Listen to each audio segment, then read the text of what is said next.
The wave of violence and destruction that we've seen in recent weeks and months has occurred in cities exclusively controlled and dominated by the Joe Biden party. He can't stop the violence because for years he's fomented it. But his failure to call on his own supporters to stop acting as an armed militia in this country.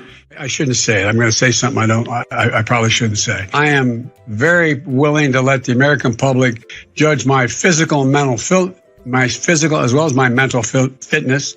Do you think you owe the service industry an apology?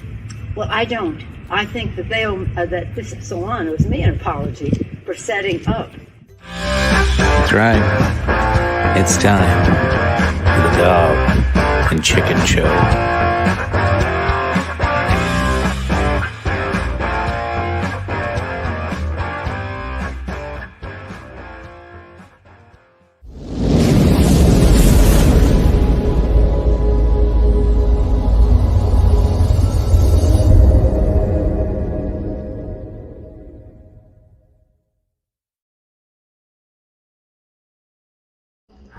Welcome back, ladies and gentlemen, to the Dog and Chicken Show. This is episode 57. It is the fiery, but yet peaceful podcast, your favorite fiery and peaceful podcast. Let's welcome, we got quite a few guests tonight, so the screen's going to be full, and it's going to be fiery but peaceful, as I said. So let's go around the room. Kevin, welcome to the show, sir. How you doing tonight? What you drinking? And all that good stuff. I'm doing pretty good. Just drinking some simple Bud Light. Might switch to some whiskey and Coke later, but we'll see. That's dangerous, man. It's supposed to be whiskey before beer, but I like the balls on you, man. I like the balls. Lynn, how you doing tonight? He definitely likes your balls, Kev. Hey, I'm doing peachy, guys. I just turned 40 this last weekend, and the wonderful host of this show, Chicken, actually came down and partied it up in Casa del West, my garage. And somebody, I don't know who, gave me this beautiful fucking trucker hat that says "Bad Motherfucker" on it. So I had to pimp it out. And I also had to show off the gift that Chicken got me, which was, see the little statue of the dude peeing? The little boy? All right, you push on the button. Any pee. So that's beautiful weekend. Thank you guys very much for a wonderful weekend, by the way. And happy birthday. That's where I got my beautiful I Love Uranus shirt. Went to Uranus, Missouri. Is it Puntown? We'll just call it Puntown. Not Poontown, Puntown. Phil, welcome to the show, sir. Welcome, one and all, to the Dog and Chicken Show, episode 57, fiery but peaceful podcast. I am the devilishly handsome outlaw himself, your king of extreme, the king of the ethereal, the king of the evolved, the prince and potentate of the political parlance, and also, don't ever forget, your master of modesty, Phil KOE, here to give you, the audience, the KOE Nation, the Dog and Chicken Show fans, everybody from sea to shining sea, what is going on in this crazy world today? You come here for the great analysis. Dog and Chicken Show. Like, share, subscribe, and when you get some time, maybe stop by KOE Nation as well. But, folks, the shameless self-promotion doesn't stop here. I'm going to hand it over to Tom. How we doing, sir? First off, my name's Tommy. Nice to meet you. Want to go ahead and get this out the way. I got three things to say, and these are real important, okay? So number one, Trump 2020. There ain't no other way to go but that way, okay? I put that one on my Lord and Savior, Jesus. Now, number two, today, we are drinking some Wild Turkey. We're taking you to Drinking Class 101 tonight, okay? And that's it. I don't envy your taste buds or your liver later for that one. That's rough. This will be number 3 for the day, buddy. Dang, nice. was about to say, by the end of that, Tom, I don't think you're going to be Tommy, I don't think you're going to be speaking ironically. It's like, now let me tell you all something, motherfuckers. So, Chicken, by the way, I'm polishing off a bottle of TX whiskey. Marvelous stuff. Oh, beautiful. On an ice ball. Nice. Yeah, got to have those ice balls. Chicken loves his balls. Yes, I sure do. I can't deny it. They get me by. I'm not gonna lie. Should we jump right into Pelosi? I think we better. I don't know what you're talking about. She looks great. Well, I didn't say anything about how she looks. I just, her hypocrisy, the fine for me, not for thee, Pelosi. I assume we're all familiar with it. Yes. Yeah, and I thought it was funny last night. I saw a clip. Tucker Carlson had the owner on the show, and this is one of those stories that, like, Tucker Carlson had to just look like, oh, God, why do you love me so? Because, like, this kind of story is just fucking perfect for Tucker Carlson. It's Nancy Pelosi supporting all the shutdowns, yet she's not living the same way. And that kind of stuff just plays to Republican audiences. Oh, but it was a setup. Jesus, that shit didn't work for Marion Barry. Nobody believed that when he said that either. It was a setup. Like, no, I'm sorry. It was a setup. Like, my God. Poor like, Nancy. what? There's no moral agency anymore. So, yeah, that was like that one. The entire American people's like, oh, Nancy, you're not even fucking trying, are you? Jesus, I was set up. Come on, Tommy. Tommy, did you pay attention to this story at all? I did. I truly think CNN and Nancy Pelosi are colluding against all the hairstylists in the world. I saw this one on 4chan, and I'm fairly certain this is tied into a little pizza restaurant. I'll explain this all to y'all later, but it's not family friendly. Oh, okay. All right. Getting conspiratorial here. This should get fun. By the way, Chicken, if I may for one moment, would you mind pulling me up here for a second, Chicken? We also left out one other huge shout out, and that is to another show that I am basically the main star of, and that is the Tomfoolery Show. Definitely go over and check it out there and see if Tom and his foolery is something that appeals to you. You also get your King of Extreme, and all night I'm going to see if I can get Tommy to break character. So... Screw that show. There's nothing but a bunch of snowflakes over there. Oh, well, other than your King of Extreme, of course, you might be onto something there, Tommy. You might be onto something. I kind of like this Tommy motherfucker. Yeah, you dudes look a little, I don't know. So apparently we got Tom's slightly, I don't know. We'll find out if he's a slightly racist, stereotypical Southern alter ego. I am not racist. I hate everybody the same. Oh, that's fair. That's fair. I've never heard that one before. No. Lynn, did you follow this Nancy Pelosi crap at all? No. Did the one-armed bandit make her go in there and set her up? How was it set up? That's my question. Did somebody deliver hurry up? There's paparazzi after you. You need to hurry up and hide in this fucking hair salon. No, and so she ran in there, and they're like, "Oh, we caught that bitch. She's in there getting her hair done." Or did she just go in and get her hair done, and somebody found out, and then they fucking dropped a dime on her? That's most likely what it is. She's trying to, from what it said in the article, it said she's blaming them and accusing them of setting up the appointment, and be like, "Yeah, come on in," and then videoing her while she was in there to use it as propaganda against Pelosi, even though she does it herself. Yeah, from what I understand is the salon owner, she rents out chairs and whatnot, and it was one of the people that rented out her chair said, "Hey, yeah, I can do your hair or whatnot." Don't know details beyond that, but then that owner was pissed. She's like, "I gotta close this fucking thing, and you're gonna Yeah, Nancy Pelosi of all goddamn people jumping in here and getting her hair cut. So she leaked the video out, and I don't know if that's a setup necessarily. I don't know. Do have one more guest joining here. We'll see how it works out. He's shaking head no. Brendan, I can see you just fine, buddy. How you doing tonight, sir? Peachy. My internet connection. You look good on my end. Anybody ever told you look like Tom Green? Who? Oh wow, Tom Green. Daddy, would you on like some the sausage? chair. You may not be old enough to know that one.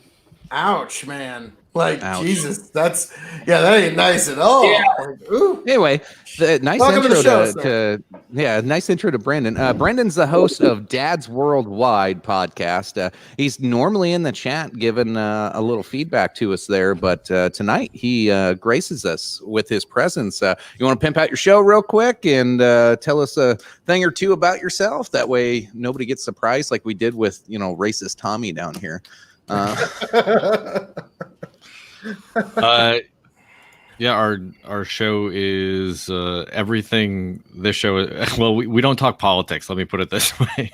On my show, on our show, my co-host wants to stay out of the fray, which he doesn't realize he can't, but he wants to stay out of the fray. So, but we talk about everything, dads and our kids, our life, and we try to make it real funny. Awesome. Yeah, it's a good show. On my vacation ride home, I made the wife and kid listen to it. Some of the older ones. Why would you torture them like that? It was fun for a dad that has to drive 4 hours to torture his family in the car. So. It's a good time. Yeah, no, it's a good show. All right. Yeah. But anyway, Brendan, we're talking about the whole Pelosi thing. We lost him again. That's all right. We'll keep going. So it was the own. Politics fuck everything up. But Pelosi gets in there. The owner of the building, not the chair, releases the video. Like you said, Tucker Carlson had her on. She's gotten death threats and shit now. Sounds like she's going to have to up and move her business. That's unfortunate. When you jump into the political fray like that, that's something that comes with it. She even, her defense is pretty Loctite. She said, I've had these cameras installed for 5 years, but I will say there's a pretty good commentary said, yes, we have multiple crises unfolding around the world all at the same time, and this is certainly the most important thing to talk about, Nancy Pelosi's hair. But it is kind of an interesting rules for thee, not for me, and that's why it's such a big deal, because we'd all like to get our hair done and move on about our normal everyday lives. So it's going to be interesting to see if this one lasts more than 2 weeks. That's if it does, the things that get traction in this world. My God. But that's going to be the fallout of this. Is this woman's going to have to move her business? But that's what happens when you jump in the political fray. But her explanation is airtight. She's had that for 5 years now. So you can't really say, it was a setup. I got set up. How? And so we'll see how that goes. But I will say probably didn't win Biden any votes. No, didn't. I've been set up. Yeah, it's like, again, Tom, you said some folks might be too young to remember. I don't know if does anybody here know who I'm talking about when I say Marion Barry? Does anybody know who I'm talking about? I don't. The 4-year-old does. God, okay. This is one of the funniest fucking, Marion Barry was the mayor of D.C. He's in a hotel room with a prostitute smoking crack, and he's on film doing it. The police bust in. First words out of his mouth, bitch, set me up. So when I hear I was like, really? Don't go with the Marion Barry. And so I don't know how that. That was my first. Wow, set up. Come on, don't do that. Clearly it was. I don't know what you're talking about. She was. Lynn, the beautiful thing about that story is that he got reelected. Yeah, he did. He got reelected somehow. crack smoking with a fucking prostitute, and they were like, "Dude, that's the kind of change we need." And they reelected him. It was fucking cool. Like, now, worst clock makes a good point. Marion Barry was before my time as well, but I was old enough to hear the comedians with their political fallout of it. So I'm basing this all off of basically like Chris Rock and Richard Pryor and their take on it. That's kind of what I'm basing it off of. So I've loved stand-up comedy my whole life. And so that's how I found out about Marion Barry. And then I had this thing called Wikipedia and Google. I had to find this out. Is this true? Holy shit, really? And so, yeah, that was a thing that actually happened. And yes, Chris Rock, you brilliant bastard. It's like, what the hell was he running against? Who did Marion Barry lose? Who lost to Marion Barry? How the fuck did that even happen? So I don't know how we got off on Marion Barry here, but anyways, back to Nancy Pelosi.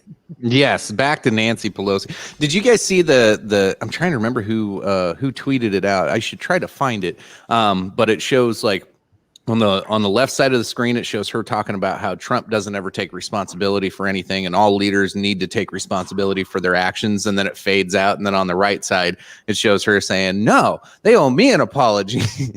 It's like, yes, whoever made that fucking video, fucking 10 stars, man. That was funny as shit. But that's the Democratic Party today, isn't it?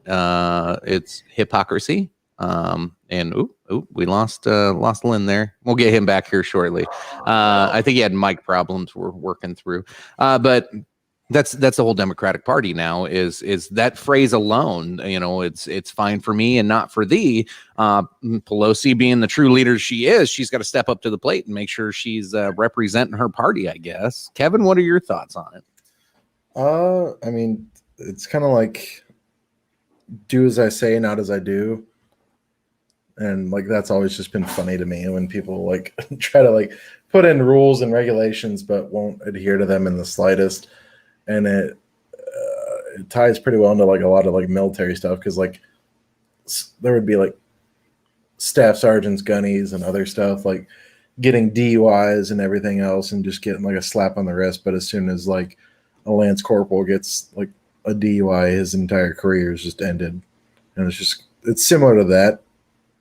Like, I feel like everybody who does the wrongdoing should be punished the same, not somebody fucking who's in a higher seat can just get away with whatever the fuck they want because they're in that seat.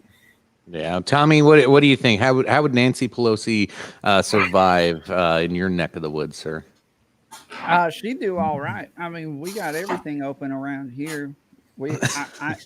Everybody knows over here that coronavirus ain't even a real thing. So we got everything open. Allegedly. Everything's normal as it ever was. Nancy Pelosi, she may be the finest she-devil I have ever seen in my life. She don't need to go get her hair did because all the things that I would do to that woman. Oh my goodness. Oh my goodness is right. Wow. I'm not sure we want to hear all that, buddy.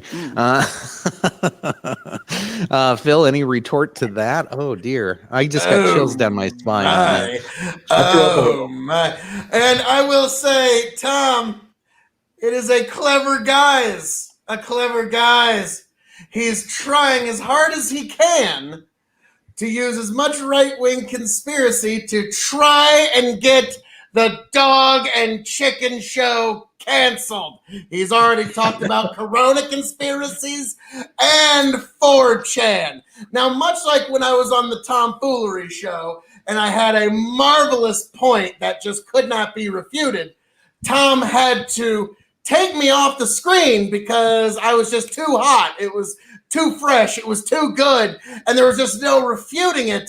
And so that's why when you go over to the Tomfoolery Show, that's why you'll see such apologetics for cancel culture because,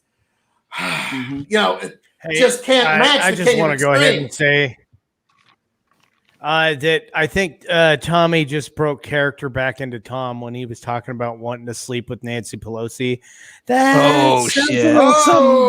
Tommy wanted, not a Tommy thing. I'm just saying. That was all Tom. Tom. This is you said he was going to break character, and he broke character like within 10 minutes. Any sort of straight red-blooded American man would want to sleep with Nancy Pelosi. Okay?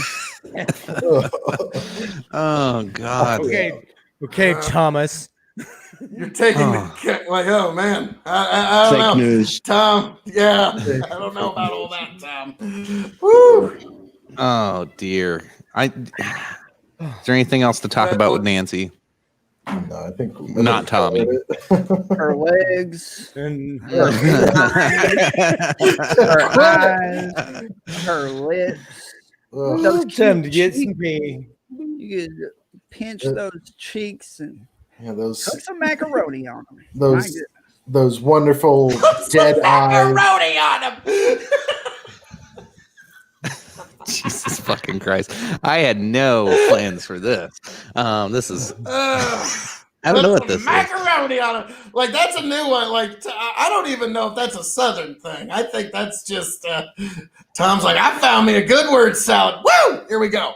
So yeah, pretty much. Let's jump on over to Biden, our other favorite Democrat these days. Let's see. Let's do. I got a couple different ones. So this is a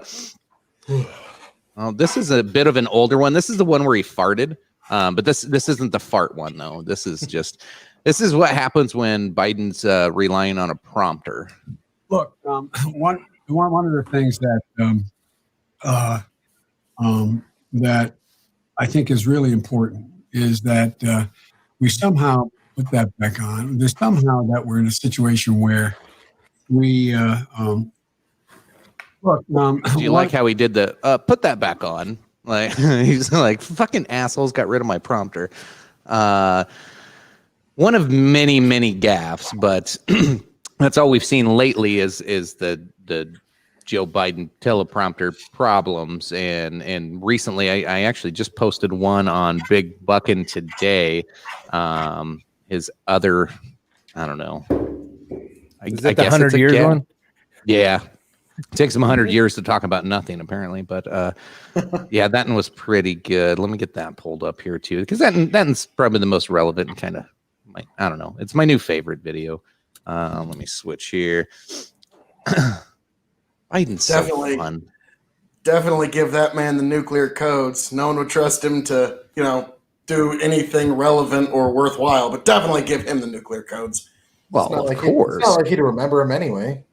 Got that. 8675309. Jenny. Yeah. Jerry. Here you go.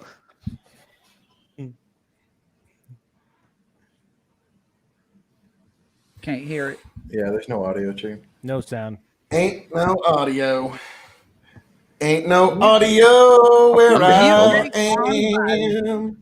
What is this, a rookie? Ain't no audio. I'm not doing my normal dual screen, and then Phil singing. It just makes me want to hurry up. And Tom is eating spam. Oh, yes. I can. Oh.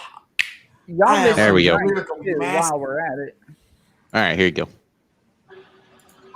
COVID has taken this year, just since the outbreak, it's taken more than 100 years. Look, here's the lives. It's just, think about it. More lives this year than any other year for the past 100 years. What the fuck? Like, when I first heard it, I was like, bruh. What?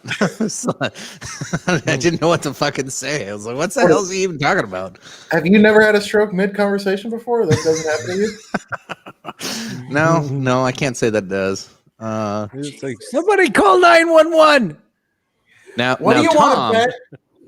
Okay. Well, Tommy, I believe South Carolina pushed Clinton through, a couple decades ago. Is the South going to push Biden through? Because it sounded like he was speaking your language there. No, he ain't speaking my language. That man worked for Barack Hussein Obama. No siree. That man is worthless as a gum on a boot heel.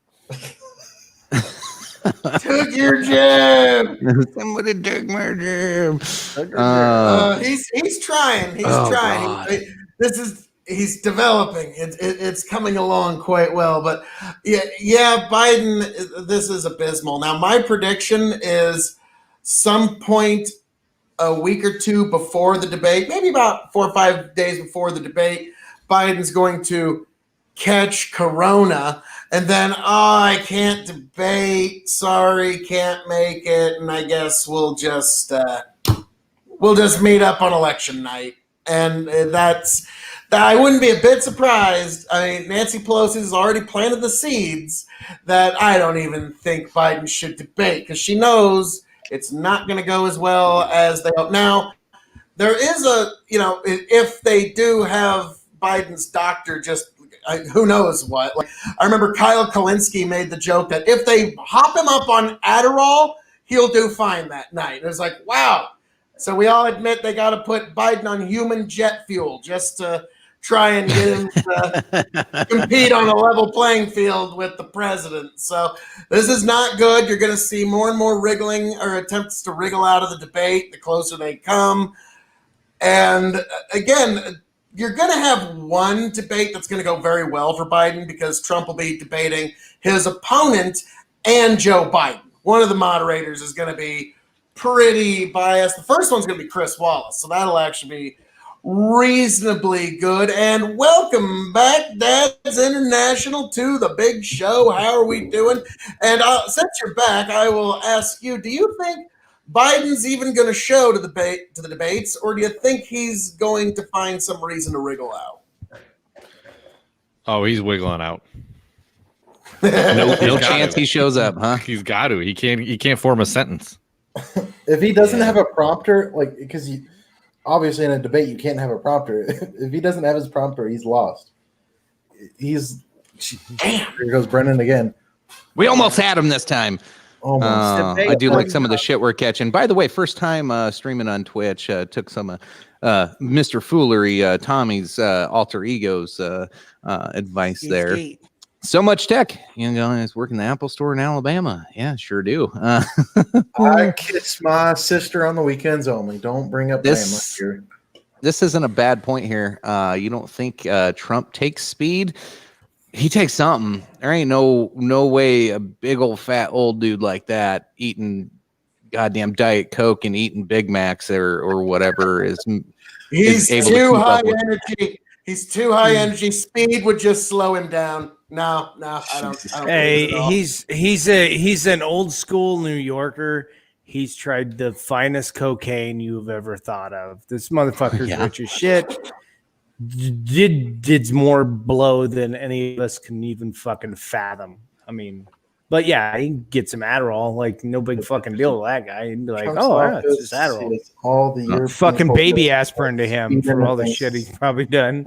Yeah, washcloth. This must be another Tommy fan. They showed in pictures of Trump's office. He has all this European cold medicine with more speed in it than allowed in the U.S. I don't know if that's. I haven't heard that. Maybe could be true. I don't know.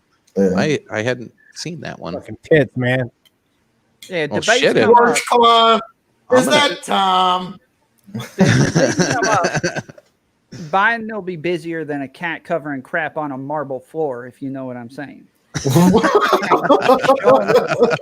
heard a lot of weird sayings. Actually, Tommy, you'll like this one. You might actually know this one, Tommy.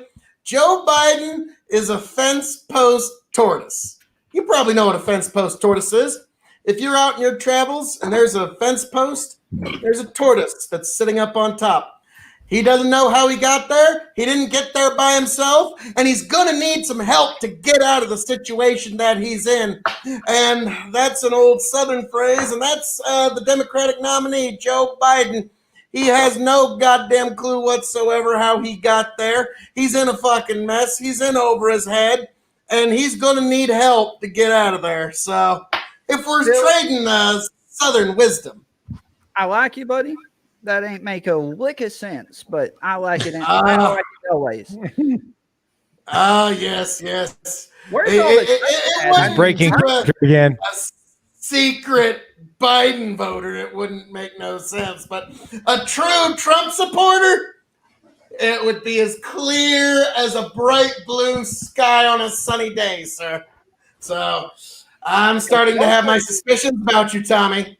Ain't nobody running around screaming "Make America Great Again," Trump 2020, kill all the black people more than Tommy Fowlery. Okay.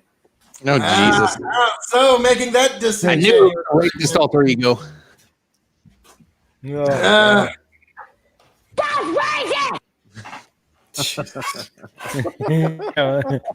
Let's just cancel Tommy right now. Yeah, Just mute his mic. Tommy's getting canceled. Jesus. Let's see. Let's go to the corn pop video. We did have a request for that. I was able to pull that up. Jesus Christ. Hopefully I got the Playing the audio. greatest hits. Greatest hits. Joe Biden's greatest hits live tonight. And I learned that it makes a difference. This was the diving board area, and I was one of the guards, and they weren't allowed to. There was a 3-meter board, and you fell off sideways, you landed on the darn cement Oh no, there's children. Don't say damn. Must say darn. over there. And Corn Pop was a bad dude, and he ran a bunch of bad boys. And I did. And back in those days, to show how things have changed, one of the things you had to use, if you used pomade in your hair, you had to wear a bathing cap. What the fuck? Corn Pop was a bad dude. That's enough of this one. Jesus. That's a fact, Jack. Pomade in your hair. You had pomade in your hair. You had to wear a bathing cap. Yep. Fucking guy. That's your nominee. That's your nominee, folks. Are you sure he's like even alive? I like that. Yeah.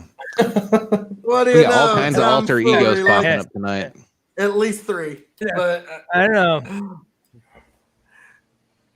Yes, already Corn kinda Pop. running Corn Pop. Yeah, that was That's a bad dude. Corn Pop's Bad bad. man again. For Tommy. That's a fact, Jack. Here's my This is the COVID mask. bee's knees. I eat ass. You see my COVID mask there, Let Tommy? me zoom in on you there, Yeah, Lynn. Yeah. You look like you probably sleep with a mask on. Yeah, I eat ass. I ain't wearing no mask. I'm a. You ain't wearing no mask? They don't even sell those things around here. Honestly, No, you don't. You never even got tested for the COVID. It ain't even a real thing. So Tommy, I got to ask you, what do you guys have around there for cell phone signal? Are you still on the old 3G? Are you on the 4G LTE, or are you gonna catch the COVID because of 5G now, allegedly? When I'm out towards Atlanta, my flip phone will get 3G. But I ain't upgrading past that. That's just useless. Oh fuck! I figured you the type of guy with a bag phone. I don't even. I got a Nokia. You got one of those the old school Nokia, so you can play Snake. How good are you at Snake? I don't play games. That's perfect answer. When I was in school, they knew not to call me to recess because they knew I don't play games. Okay. Don't count him in and kickball. He's gonna fucking walk away. And drink time. All right. We got catching up in the comments here. Yeah. By the way, the drinking game down below, we've done pretty good not saying any of these so far. Bernie's been saying a bunch of them. Yeah, Bernie can go fuck herself as usual. Yeah. We love Bernie. Hey, Tommy, were you ever married to Joe Exotic? I've been married many times to many people named many things. Not one of them was a Joe. Oh, You can't put I Tom. thought you guys ran that Tigers doing. Yeah, all my life live in Texas. Oh, nice. Okay, fair enough. Let's see. Well, Oklahoma's pretty close. Live in Texas. Yeah, Warsclaw, they got Morse code, assuming you don't need a cell phone or need to stay away from that Corvid and Tom. 5G. Smoke signals. Football. What's I need their to be in touch with everybody 24/7. Like I can't get along with myself.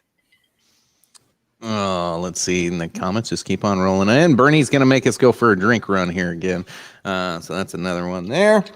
So obviously Biden's got enough gaffes to like fill this show for 4 or 5 hours.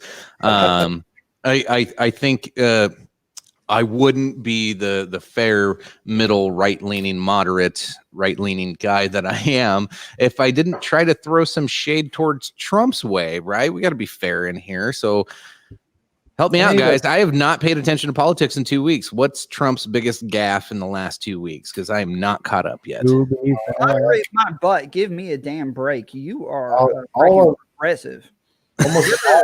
You've gone straight socialist on us. Almost all of Trump's Twitter is him giving himself a gaffe. It's like if that man didn't have a Twitter, he'd be an okay president. An okay. I don't know. He kind of tweeted his way to the presidency. I mean, yeah. Maybe the guy knows something we don't. He tweeted his way into your heart. Forget what the man says. Only worry about his actions. That's what I always say. I don't care what he says. All I care about is what he does, and all he does is make America great again. Yep. You're close, says, Tom. You're close, but those tax cuts were really helpful to a lot of Americans. So you do have to examine the fruits, and like I do always say, if you remove his rhetoric, he's a moderate Republican president at best. He's not really some radical right-winger based on anything he's actually signed into legislation. I know that disappoints you, Tommy. I know that does. But no, I mean, like Neil Gorsuch and Brett Kavanaugh, I mean, fucking John Kasich or Mitt Romney would have nominated them. The tax code he signed in, same with those. And yes, Brant, I don't know. I think Tommy might have had a few nights cursing Carol Baskins as well. I don't know. I don't know.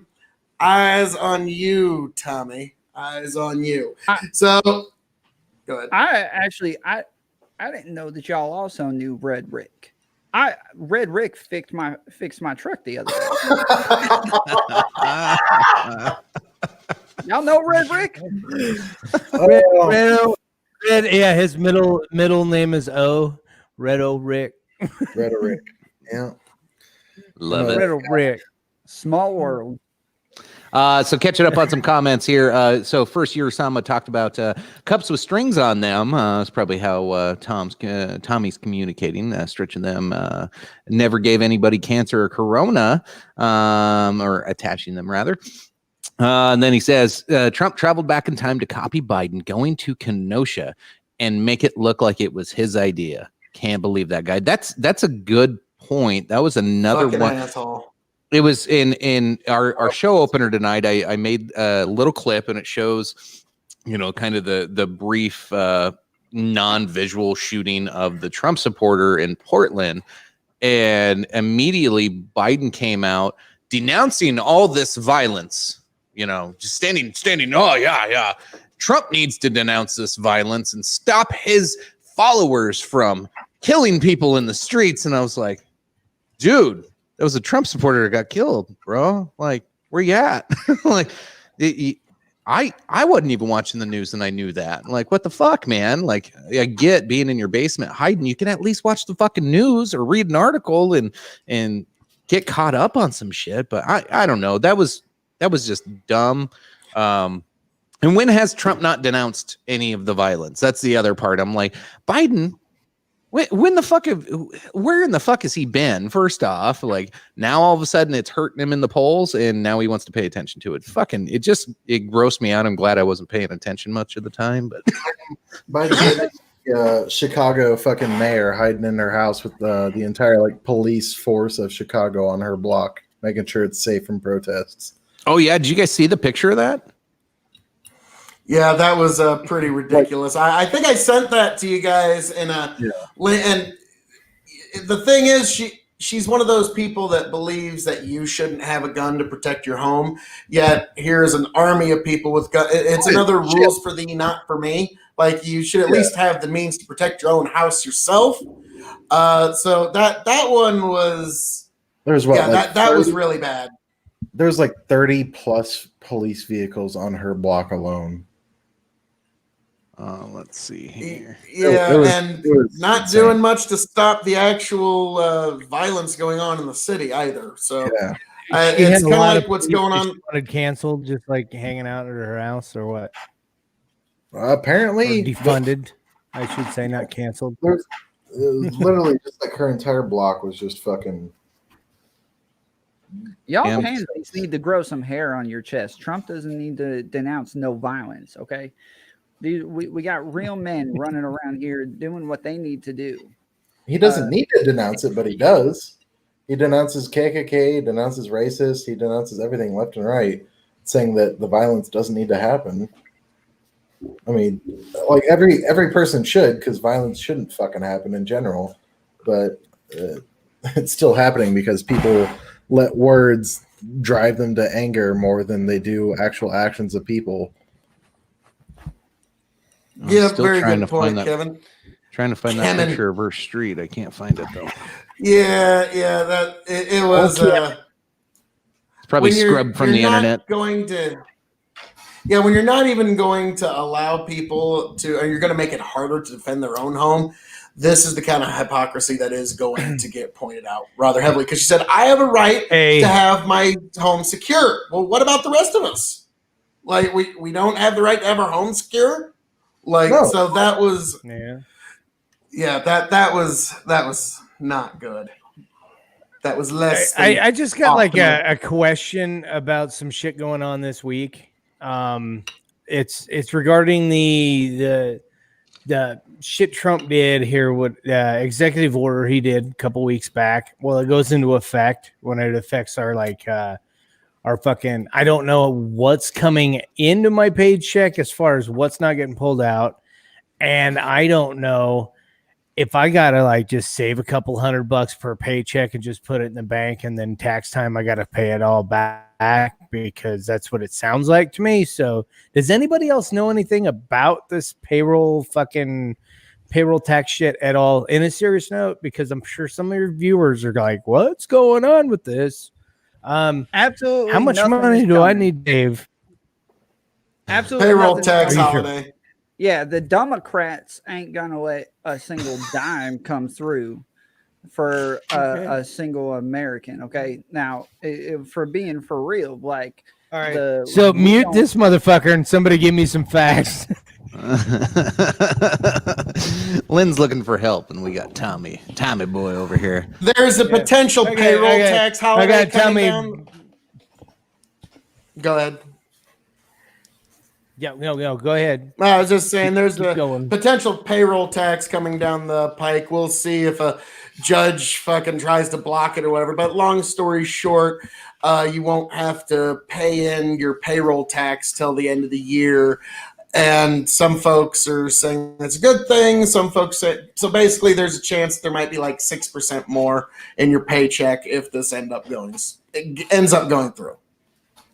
Right. So that's Basically, that's what the executive. Just take 6% and put it in your checking account, or just put it in your savings and just wait until tax time. And when you got to pay it back, you have it. Here you go. This Okay. I'm quick not summary sure of it, real quick. Like I here. said, it's a holiday. We'll see. The president has wanted a payroll tax cut for months. Now he finally got one, sort of. As a result, anybody making less than $104,000 per year. Now, I don't know if that's for a married couple or individual. Your paychecks could be a little bit bigger for the rest of 2020, assuming you're fortunate enough to have a job. I love the little word, fun Yahoo News bullshit they throw in there. But think twice before spending the extra money. You'll have to pay the tax next year. So, and then it breaks it down. 765% of your wages are subtracted from your paycheck to fund Social Security and Medicare. Your employer pays an equivalent amount of tax for 2020. Social Security tax is only levied on the first $137,000 of earnings. However, an additional Just yeah, it doesn't tell you a whole lot. So yeah, Lynn, if you get a little extra, you have to pay a little extra next year. Is kind of what it sounds like. So save your fucking money and don't spend it, and just fucking pay your taxes next year. Is there a way to opt out? That was the other question. Is just, hey, just take out my normal taxes. Fuck this retardation. So you can oh, go sorry, in I and said change the your big bad W-4. word. Oh, the big R word. You can go into your W-4 anytime and add money into your. It's. I don't know if you get money back every year on your income taxes, but if I was worried about it that way, I would ask just every paycheck take an extra certain amount out to my federal, because I know I'm going to get it back if I overpay every year. And then boom, yeah, I created my own savings and my paycheck will stay the same. There's ways to do it, or just, yeah, like you said originally, Lynn, just save your fucking money. Yeah, I typically claim zero, let them take out as much as possible, and then I try to get as much of a refund as I can. You like doing the annual savings plan? Yeah. The old school conservatives were always like, well, it's your money. Why are you letting them borrow your money for that long amount of time? I'm like, because then I don't have to fucking pay in. I'd rather get a fucking check than fucking have to pay one out. But he's like, well, yeah. But either way, everybody's got their own way of doing fucking taxes. I just don't want to pay in. So I just try to just let them take out as much as they can. And then I just kind of catching up on comments here. Washcloth, Tommy's friend, when has Trump denounced violence? Not denounced violence. He always denounces violence. Yeah. When is he not? Exactly. Every week. He is denouncing. Well, violence. I mean, he's not quoting it on, like, he's not being quoted on CNN, where Washcloth gets his Washcloth. Sorry, I can't speak with the R. It just, what up, dog? That's like your standard. That's your standard fucking washcloth. I don't know what you're talking about. It's a washing machine. You wash the dishes. Go fuck yourself. No, you wash your fucking clothes in a washing machine. Go wash your fucking mouth out with soap.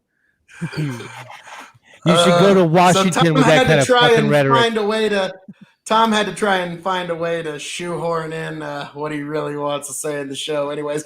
But, other than that presidential candidate, Beto O'Rourke, who I was just going to say that, Phil. Take your AR-15 and your AK-47. Also, that congressman who ran for president from California who said he would actually utilize artillery against American citizens if they did not surrender the guns, if he were to write the law. So, other than the people who actually do say they're going to forcefully take them, then that statement's correct. And there's quite a few people that jumped on Beto's bandwagon there. Yeah. Beto, quite a few. So the idea that literally no one's trying to take care of your gun, it's mythology. I don't know why you're not paying attention. Tommy, I'm gonna let Tommy answer this one. So Grow the Farm Up said, Tommy, go ahead. Go ahead, Tom. Grow the Farm Up said, Tommy, it is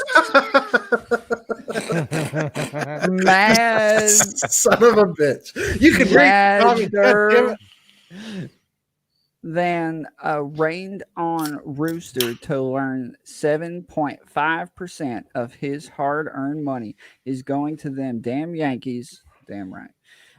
And when he could have paid off his double wide trailer with that. It means money, Tommy. It means money. Money. Yeah, look. Cold hard cash. Trump could literally say, hey, Democrats, we're going to let y'all take away all the guns as long as we get some money out to our hard-working Americans, and they still wouldn't take it because they hate America. They want us to die. Jesus Christ. Washcloth. I don't think you want to be in my ass, washcloth. And then let's go to the last one. He says, Beto is now mature. No, if you look at your actual statement, literally no one. It's right-wing mythology. That was your exact statement. Literally no one is saying take the guns except for the people that we have as actual examples of people who want to take the guns. So I'm sorry, Tom. I mean, washcloth. I'm very sorry, but I'm afraid that argument just don't pass the mustard, as they say. Just tell him Tom Cloth.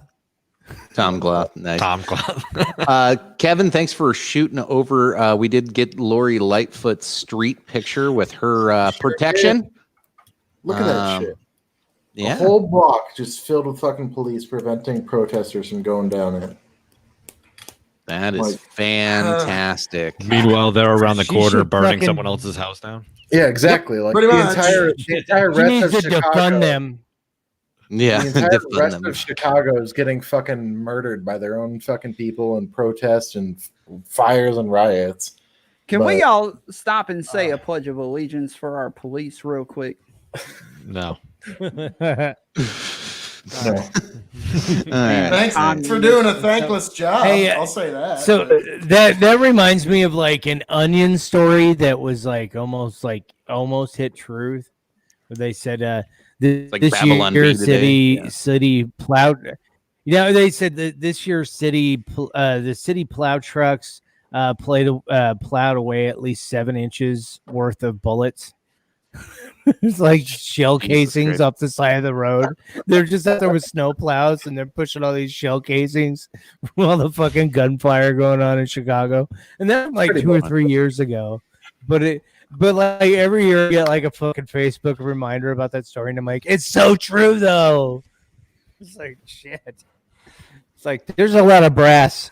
Actually, I had two examples, Tom.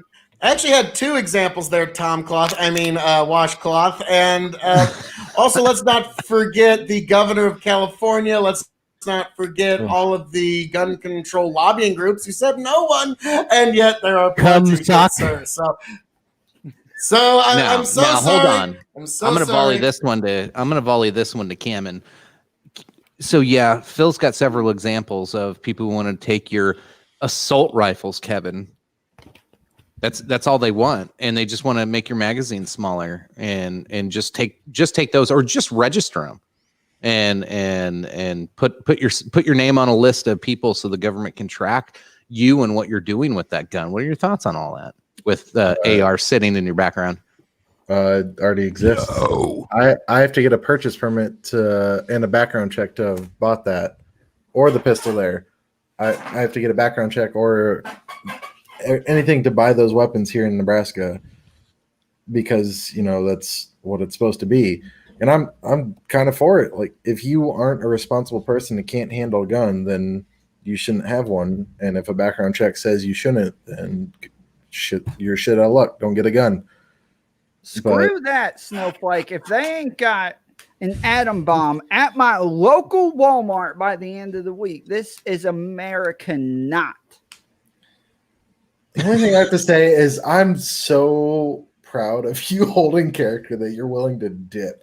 Because God bless you. I tried dip once and I about fucking died because it sucks ass. And people who dip are just maniacs. But sorry, just little Grizzly, I too. quit- He's doing I Grizzly. quit fucking.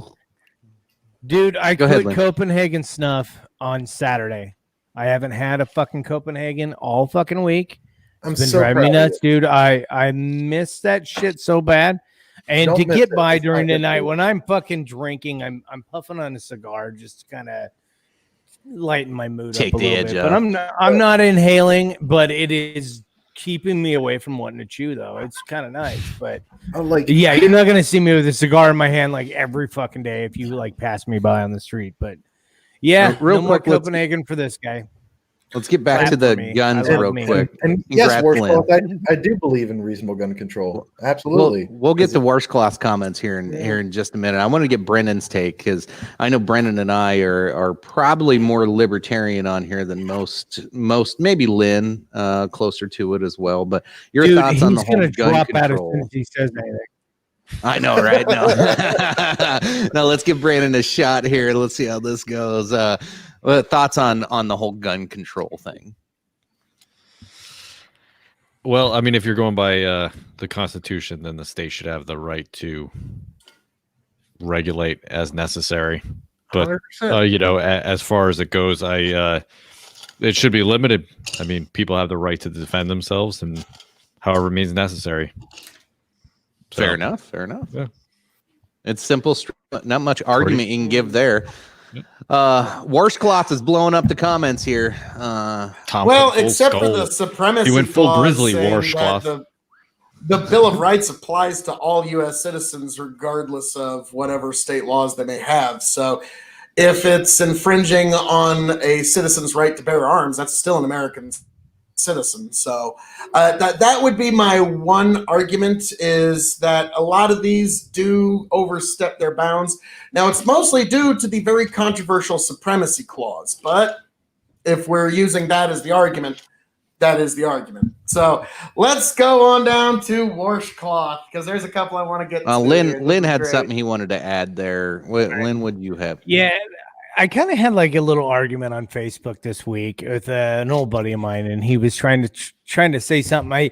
I said, hey, the Second Amendment is a really fucking great thing. It's fucking awesome. And he goes, well, our founding fathers were all about muskets and stuff like that. So, he was basically trying to give you that same argument that, the AR has nothing to do with the Second Amendment because they didn't know about technology and the way it goes. I was like, yeah, but, that's just like saying that the First Amendment is, getting infringed upon by Facebook because you guys are out there getting in your feelings. And, it's like the founding fathers didn't know that the internet was a fucking thing.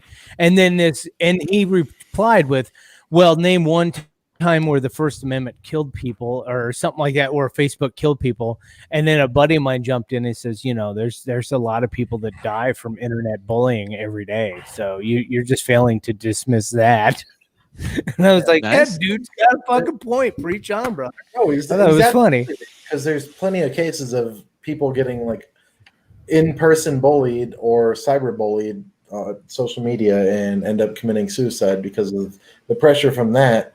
Or like just any platform on the First Amendment right. Like if you want to take that's I hate that argument so much that the founding fathers didn't want automatic rifles and yada yada yada. It's like, well, then the founding fathers didn't want internet and Facebook. So they probably didn't want a Navy or an Air Force either. Well, probably a Navy, but they probably didn't want an Air Force because planes weren't a thing either. So yeah, that's also just not factually true. Thomas Jefferson's favorite rifle, you can actually look it up. It was pneumatically charged, but it was a 22-shot, 41 caliber repeating rifle. I believe it's called the Giordano air rifle, and he actually loaned them to Lewis and Clark on their expedition. So it was well within the founding fathers knew of high capacity repeating arms even at the time of the Constitution's ratification. So people that say, well, it just applied to muskets and like that kind of stuff, those are just people who are ignorant of history. But no, I want to do comment a few from Washcloth where he went. He talks about how something doesn't look good on me. Chicken, would you please? We'll get to that. I want to give Kevin the spot here. With this bullshit right here, this fucking pass this up right fucking here. There was a girl who they had to go through a trial for fucking months to a year to finally get the girl convicted because she sat in a vehicle and convinced her not even boyfriend, to kill himself. And they had to go through so much bullshit to actually get her convicted of anything, and she barely serves any jail time. I would need to look it up to see the total time she had to spend, but she literally sat in a vehicle and told her boyfriend to kill himself. Face to face, told him to kill himself. But they had to fight to get it fucking turned over to actually get her convicted, because otherwise she was going to serve 0 jail time for that. So the First Amendment that was a messed up story. Plenty of fucking leniencies that could be corrected. because it leads to people doing all kinds of shit, whether it's joining a fucking rally and being a member of the KKK to being a member of a protest and actually getting shit done. The First Amendment has plenty of shit that can be modulated and adjusted to actually make people normal citizens, but it's not, because the Founding Fathers wanted everything to be clear-cut and be at everyone's disposal, because that's their right as a person to say whatever comes to their mind, or have a gun that comes, like whatever gun they want, they can have. And that's like the or a entire, knife or a club or a baseball bat. exactly. And that's the entire fucking like philosophy behind Arms the of the Founding day. Fathers.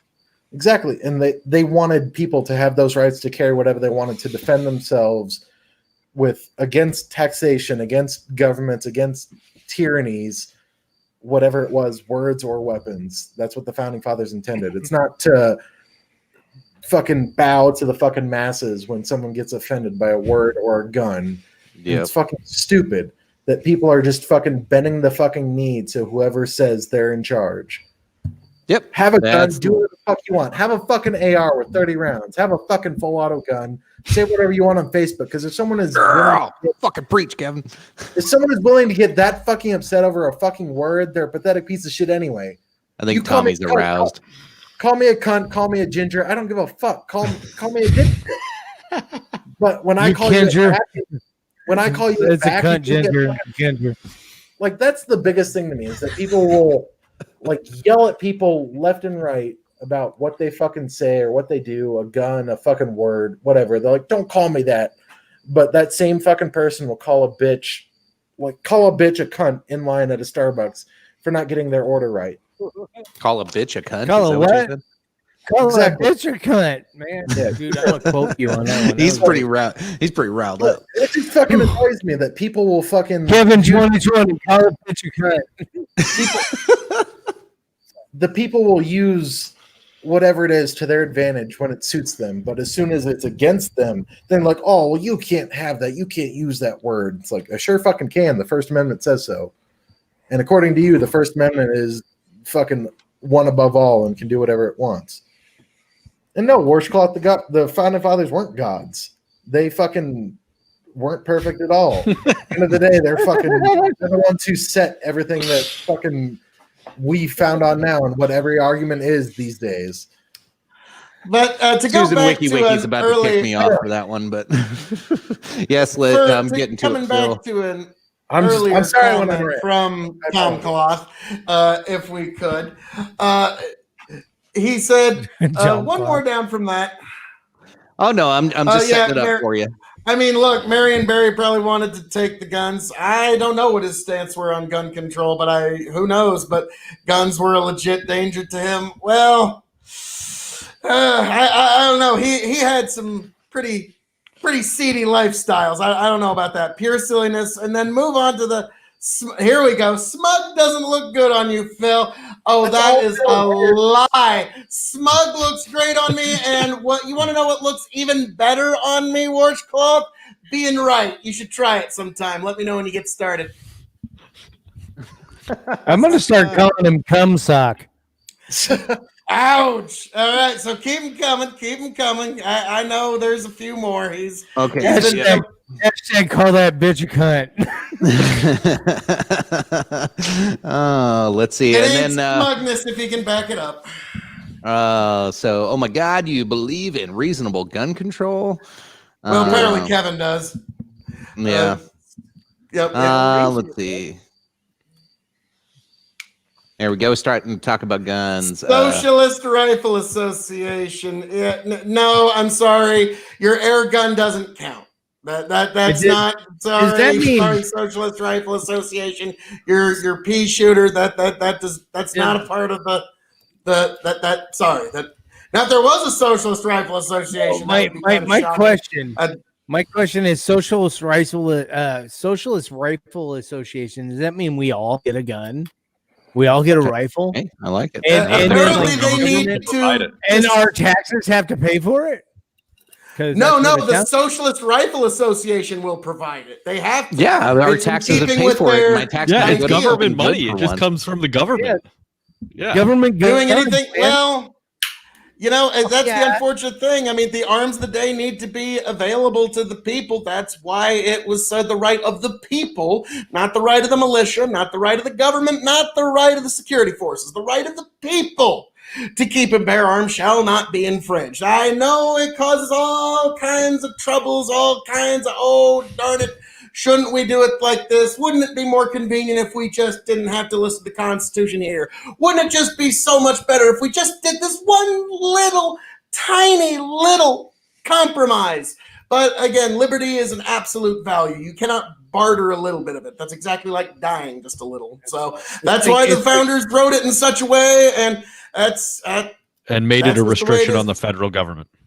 Yes, and like it should. And now it's a restriction on the states because the supremacy because it was clause, co-opted by the 14th Amendment. It applies to all. It applies to all citizens now, like it or not. Even if we don't like the supremacy clause, and there's a lot of things not to like about the it. Supremacy clause was only supposed to be guaranteed if the federal government actually has standing to make that law. They don't have standing to make that law because the amendments were only supposed to be against the federal government to tell them what not to do. The states made that because they were afraid that the federal government would take too much power and start doing whatever they wanted. So they made, and then that's why they also have their own state constitutions, which is also kind of redundant because they also have a lot of, right to bear arms within their state constitutions. Otherwise, why have that?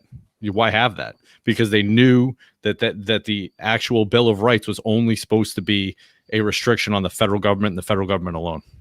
Because the founding fathers, when they wrote the Bill of Rights and everything else, were dealing with a tyrannical government. So when they wrote it, they're like, we don't want the fucking government to be totally in control of an entire populace. And yeah, Karl Marx sure did insist people not allow the government to disarm them, washcloth, but that's a good fucking point. Because if Who's talking about Karl Marx? We got a lot of comments to catch up on. So. He saw socialist and immediately went to Karl Marx. But that's sorry. That's the fucking point, though. Because if you let a government disarm you, you free them to do whatever the fuck they want to do. Case in point, fucking Syria, like England, everything else in between, where countries are getting more and more regulations on them as like an entire populace because they allowed the government to say no guns, don't do this. But there are people in England who get in trouble for having fucking knives. For having a regular fucking kitchen knife in your fucking possession, you can get in trouble like in England, and it's fucking stupid. Like I just think if it's the government with the government and gun control or any control in general, it's like if you give a mouse a fucking cookie. Yeah, listen here. Love that book. You freaking socialist Tom Cloth over here. All right, you. If he brings up nukes, Wad Cloth is Tom.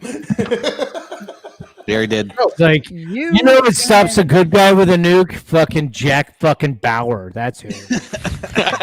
Well, no, I was gonna say what stops a bad guy with a nuke is a good guy with a nuke.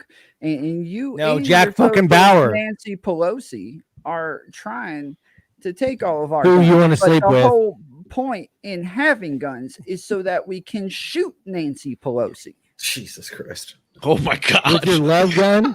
Are you thinking about shooting Nancy Pelosi with your love gun? Against the government. The views of Tom do not reflect the views of the Dog and Chicken Show. Go cancel him. Holy shit. Nancy pulled the trigger of his love gun. Love gun. Now, just to be clear, for people who are wondering, well, what about nukes? What about nukes? Well, this is actually an interesting little twist to that story that I bet a lot of people didn't know about. Since the fall of the Soviet Union, privately held nuclear weapons have been a reality of our world since the early 90s. At the fall of this, and Vice News has actually even done a story on this where they actually interviewed the people involved. And they had the former Soviet Union and current Russia's #2 nuclear scientist come along, and they confirmed that this man actually had nuclear weapons with a blast radius of about 5 miles and a fallout radius of 35 miles have been available on the open black market for over 30 years.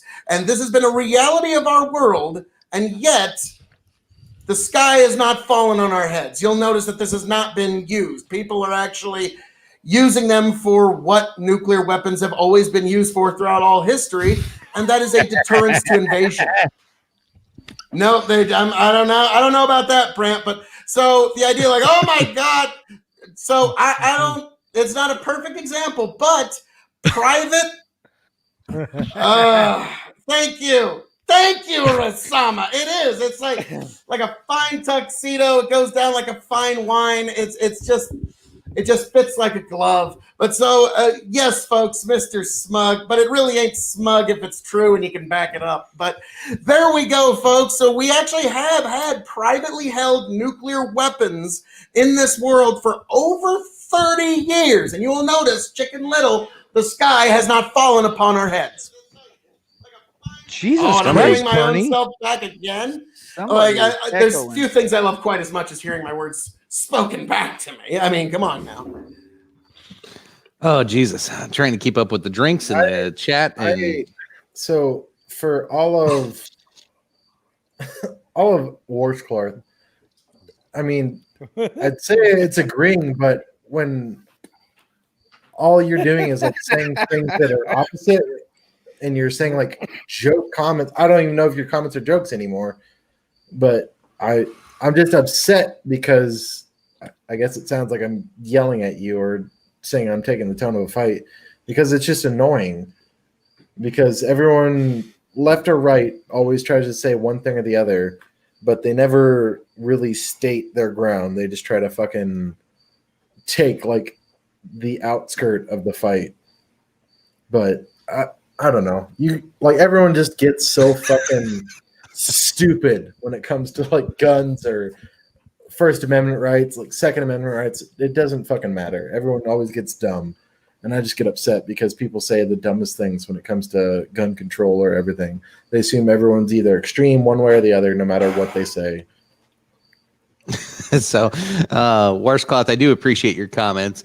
Disagree or not, loving some of this fake ass Republican citing Vice News as his source. Vice is fake news. Vice is fake news. Yes. Yeah. Fake news. There we go. Footage That's is better. worth 1,000 words. What can I say? Well, I mean, I could also say I'm the KOC, but I don't know. Do we really need to get into The king of cunts? Now he was also Warscloth was throwing some shade so he's on Twitch and he's like, there's only 2 people watching. So thanks to the 2 people on Twitch watching. This is the first time on Twitch. Hell yeah. We're also on Facebook and YouTube. That's where most of our viewers are at right now. Let's call Twitch's cunts. Kevin, am I right? As a quick roundabout the room, if I may, definitely if you're watching for the first time, head on over to YouTube and check out Tomfoolery Show. Also check out Dad's International. I'm not sure the platform. We'll get to that in a second. Also click on the Dog and Chicken Show so you can keep up with all the crazy happenings around here. And last but certainly not least, definitely head over to KOE Nation on YouTube to keep up with all of your KOE content, to keep up with this devilishly handsome outlaw, Phil KOE. So now that we've done a quick roundabout to all of our lovely new Twitch viewers, Apparently I take roids. Yes, Kevin. Kevin's got roid rage. You caught me. The Roid gym rage. I don't go to, I take all the roids for it. I haven't been to a gym even when I went to the gym when I was in the military, I didn't fucking lift. So I mean, I guess thanks, man. I guess I look big enough to take roids. Do you even lift, bro? Yeah, do you even lift, bro? Oh yeah. You even lift Master Wayne. All right, so can we I'm going to give it to Tommy because he hasn't said anything in a while, and I'm sure he's got a lot to bring up. But as soon as Tommy finishes up, I'm going to go to probably the most important topic of our day. Got brought up brought up in the Lincoln, Nebraska, of all places in the world, Lincoln, Nebraska City Council meeting here a couple days ago. So we'll get to that, but first I'm gonna let Tommy take the floor here for a minute. Yeah, sorry about that, fellas. I've been running all over Hell's Acre over here. We got a simple debate here, okay? The founding fathers meant for us to have arms, and this shall not be impeded, right? It is there for us to hold ourselves up against the tyranny of the government, right? So, how is it that it is the government that's going to come and tell me whether or not I can have a nuke? That ain't right. No. That is tyranny, and I will have a nuke. That much I know. And this little snowflake socialist in the comments, this Tom Cloth over here, okay? Basically you. Basically, it sounds like that. It sounds like that freaking SJW tomfoolery show I've been watching recently. That's some bitch. If we weren't allowed to have all of these guns, how would we be allowed to shoot all the protesters in Kenosha? Answer me that. Jesus fucking Christ. I just heard something about shooting protesters. What did I miss? Oh, if we didn't have guns, how could we? Yeah. Okay, so thanks for that. We're gonna move on.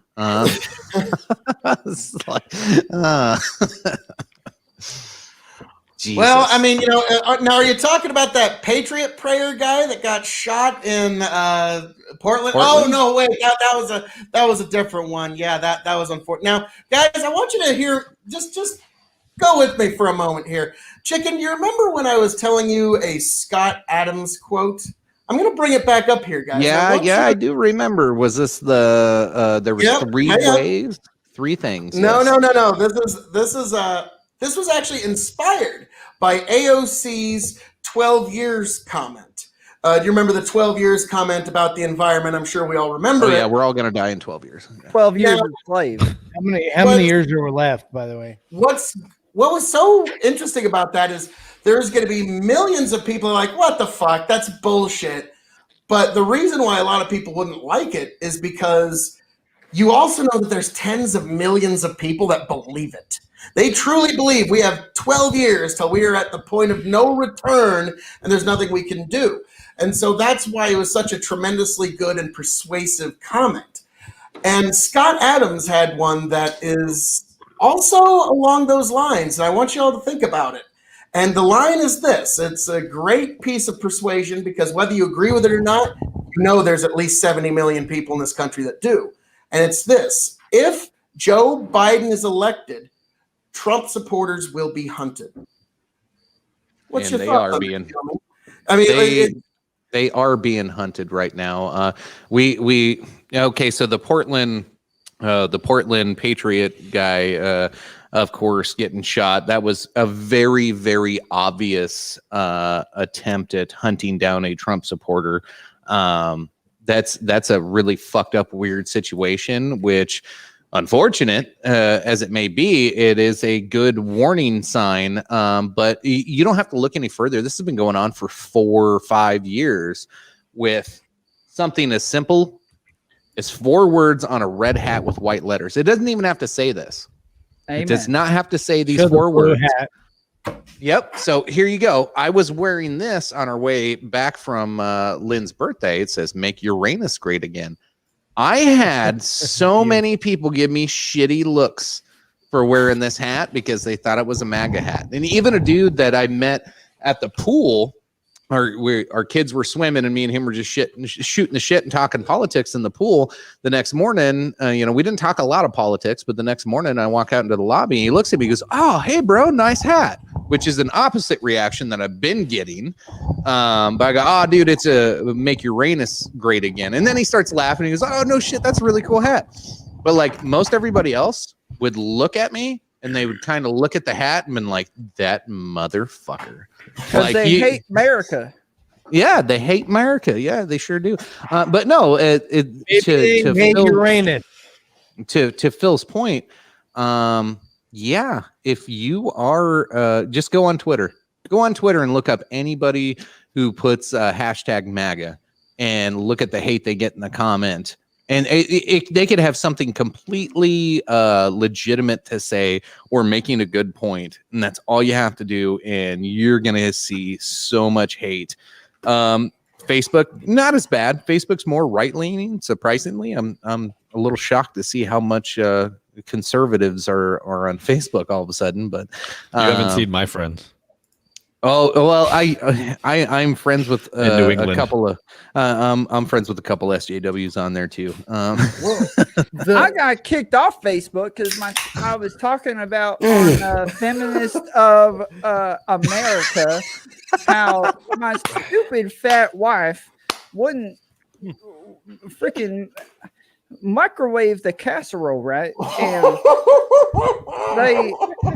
I was trying to get some tips from them on how to get her to do her job right as a female, and they kicked me out of the group and reported me. It's called just feminist, listening right? in on the screen here. It's called feminist, right? They should be able to teach. Yes, they should be able to teach women how to be feminine if they're going to call themselves feminists. But they didn't even think that my stupid fat wife should be making me a casserole, which I don't know what planet they are from. But I got to paint the picture real quick. So anybody who listens to us on just audio versions, Spotify or whatever, but so we got a 6-screen block right now on the video. So check us out on YouTube or Facebook to see it. But political justice warrior. So Phil's right underneath Tommy on the screen here, and he's writing he is full of shit with an arrow pointing up at him as he's talking, and just called him a political justice warrior. So fantastic. No, a postal justice warrior. Oh, I missed that. Lynn, did you have something? Social justice warriors, then postal justice warriors. I was just punching Kevin because let's just call the bitches cunts. No, let's just call the bitches cunts. Careful, man. I hear he's on roids. Yeah, I hear he's on roids. Careful. All right. Jesus. We got got a lot of roid rage up here. Yeah, fuck that guy. All right. Got a lot of comments to catch up on here. The thing I'll say with the MAGA shit and being a Trump supporter is people. Oh, absolutely. But the thing is, like, people want to like give like right-wing individuals we need the press grief for for like talking shit or whatever, like saying that they hate gays and like all like the entire shit. Like right-wing people are anti-gay, like black, all the shit. But at the same time, like you won't. Oh, of course, anti-Kevin. But you won't see like anti-ginger. If you see someone wearing a MAGA hat at a like protest, you're gonna see them get probably punched in the face because of what they're wearing. It's like, oh, that guy's wearing a red MAGA hat. Fucking get him. It's like that dude could believe in everything you're preaching, but just want someone who's not fucking Biden or an idiot in the fucking Oval Office. Or a Native American will come up and drum in your face. Yeah. Ooh. And then you'll get vilified for months. But it's just like it's so fucking funny that be a millionaire by the end of the year. But, yeah. Multi. The kid's set for life. He's a $500 million now. Oh yeah. I was about to say he deserves that kid it. got to deserves talk every shit. penny. He got to talk shit about CNN on CNN What's up, John? while being paid by CNN. Welcome to the show, sir. Welcome to the show, John. All right, so yes. let's get to the hard-hitting real problems of the day. We've gone through all the shit with Nancy Pelosi. I miss Skeletor at the salon. Yeah. We went through the salon thing, and we could always come back and touch on it. But it's all right. we went through Tales from the Crypt. Went through Biden's recent gaffes and his fumbling of words with the 100 years. Yeah, you did, man. Sorry. But now we got to get to a topic that nobody's talking about, but it's super important. And it comes from a little city in Lincoln, Nebraska. A man was brave enough to step forward and bring up one of the hard-hitting topics of the day. Nebraska man, boneless chicken wings rant goes viral. His ideas for better name include wet tenders, saucy nugs, or trash. What about moist nugs? You can do moist saucy nugs. Saucy nugs, yeah. I gotta say, when I heard you talk about some dude saying something about boneless wings, I was like, okay, well, this would be interesting. But no, we're gonna play the video. Yeah, all right. We're gonna play the video because this was actually it was fairly entertaining, and it went kind of viral, I guess. I don't know. It had more people watch it than live in Lincoln, Nebraska, but if that tells you anything. Here we go. Here is a quick 2-minute clip. My name is Andrew Christensen. I live at 1212 Twin Ridge Road. Lincoln has the opportunity to be a social leader in this country. We have been casually ignoring a problem, and it's time that our children are throwing around names and words without even lost a bet. the true meaning, right? Treating things as though they're normal. I go into nice family restaurants and I see people throwing this name around and pretending as though everything is just fine. I'm talking about boneless chicken wings. I propose that we as a city remove the... Excuse me, I'm trying to... Yeah. Excuse me. You see how he didn't break character? Excuse me, sir. Laughing in the fucking meeting? Is that someone laughing in the meeting? Yeah. Somebody busts out laughing. He does not break character. He's almost as good as Tommy. He was just like, seriously, dude? Like, like serious topic here. God damn it. All right, no laughing. All right, we'll get back to it. Excuse me. Come on. I propose that we as a city remove the name That had to be boneless his buddy. wings from our menus and from our hearts. These are our reasons why. Number one, nothing about boneless chicken wings actually come from the wing of a chicken. That is extremely true. Valid point. Valid point. So, Yep. real quick, Fake news. okay, who here prefers boneless, and we have to drink because of that, So- or traditional? I'm a traditional guy. Hands up So- for traditional.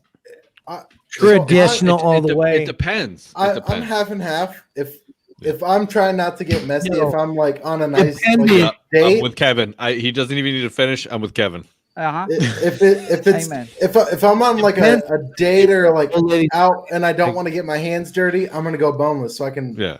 fork Who them the up. fuck Yeah, when takes I bring a date date out to for Hooters- chicken wings? Yeah. Yeah. A classy boy.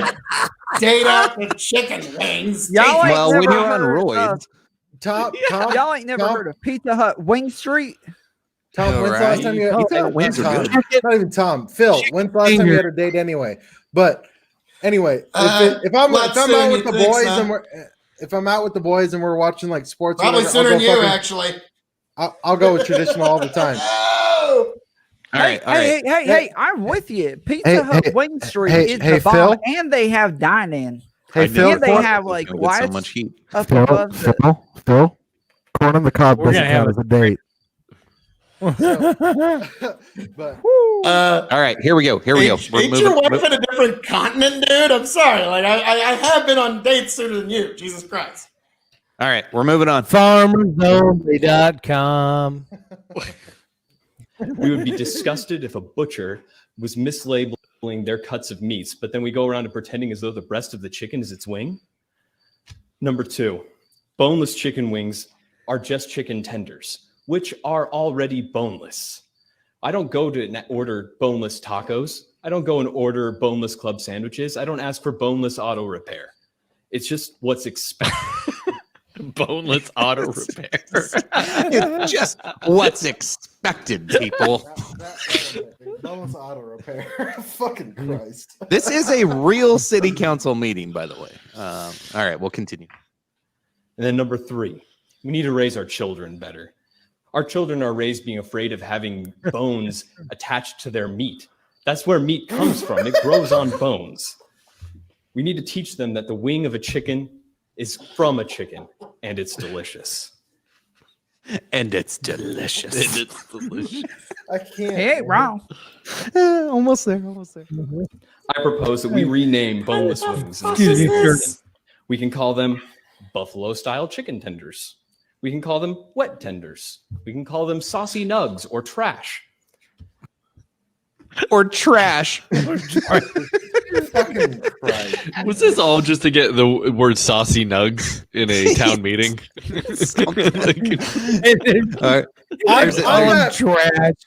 There's a slight surprise ending here. This is a proud dad moment. So, Brandon, you're going to love the end of Here this. we go. I love it.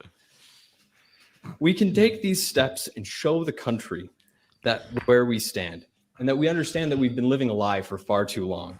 And we know it because we feel it in our bones. Jesus fucking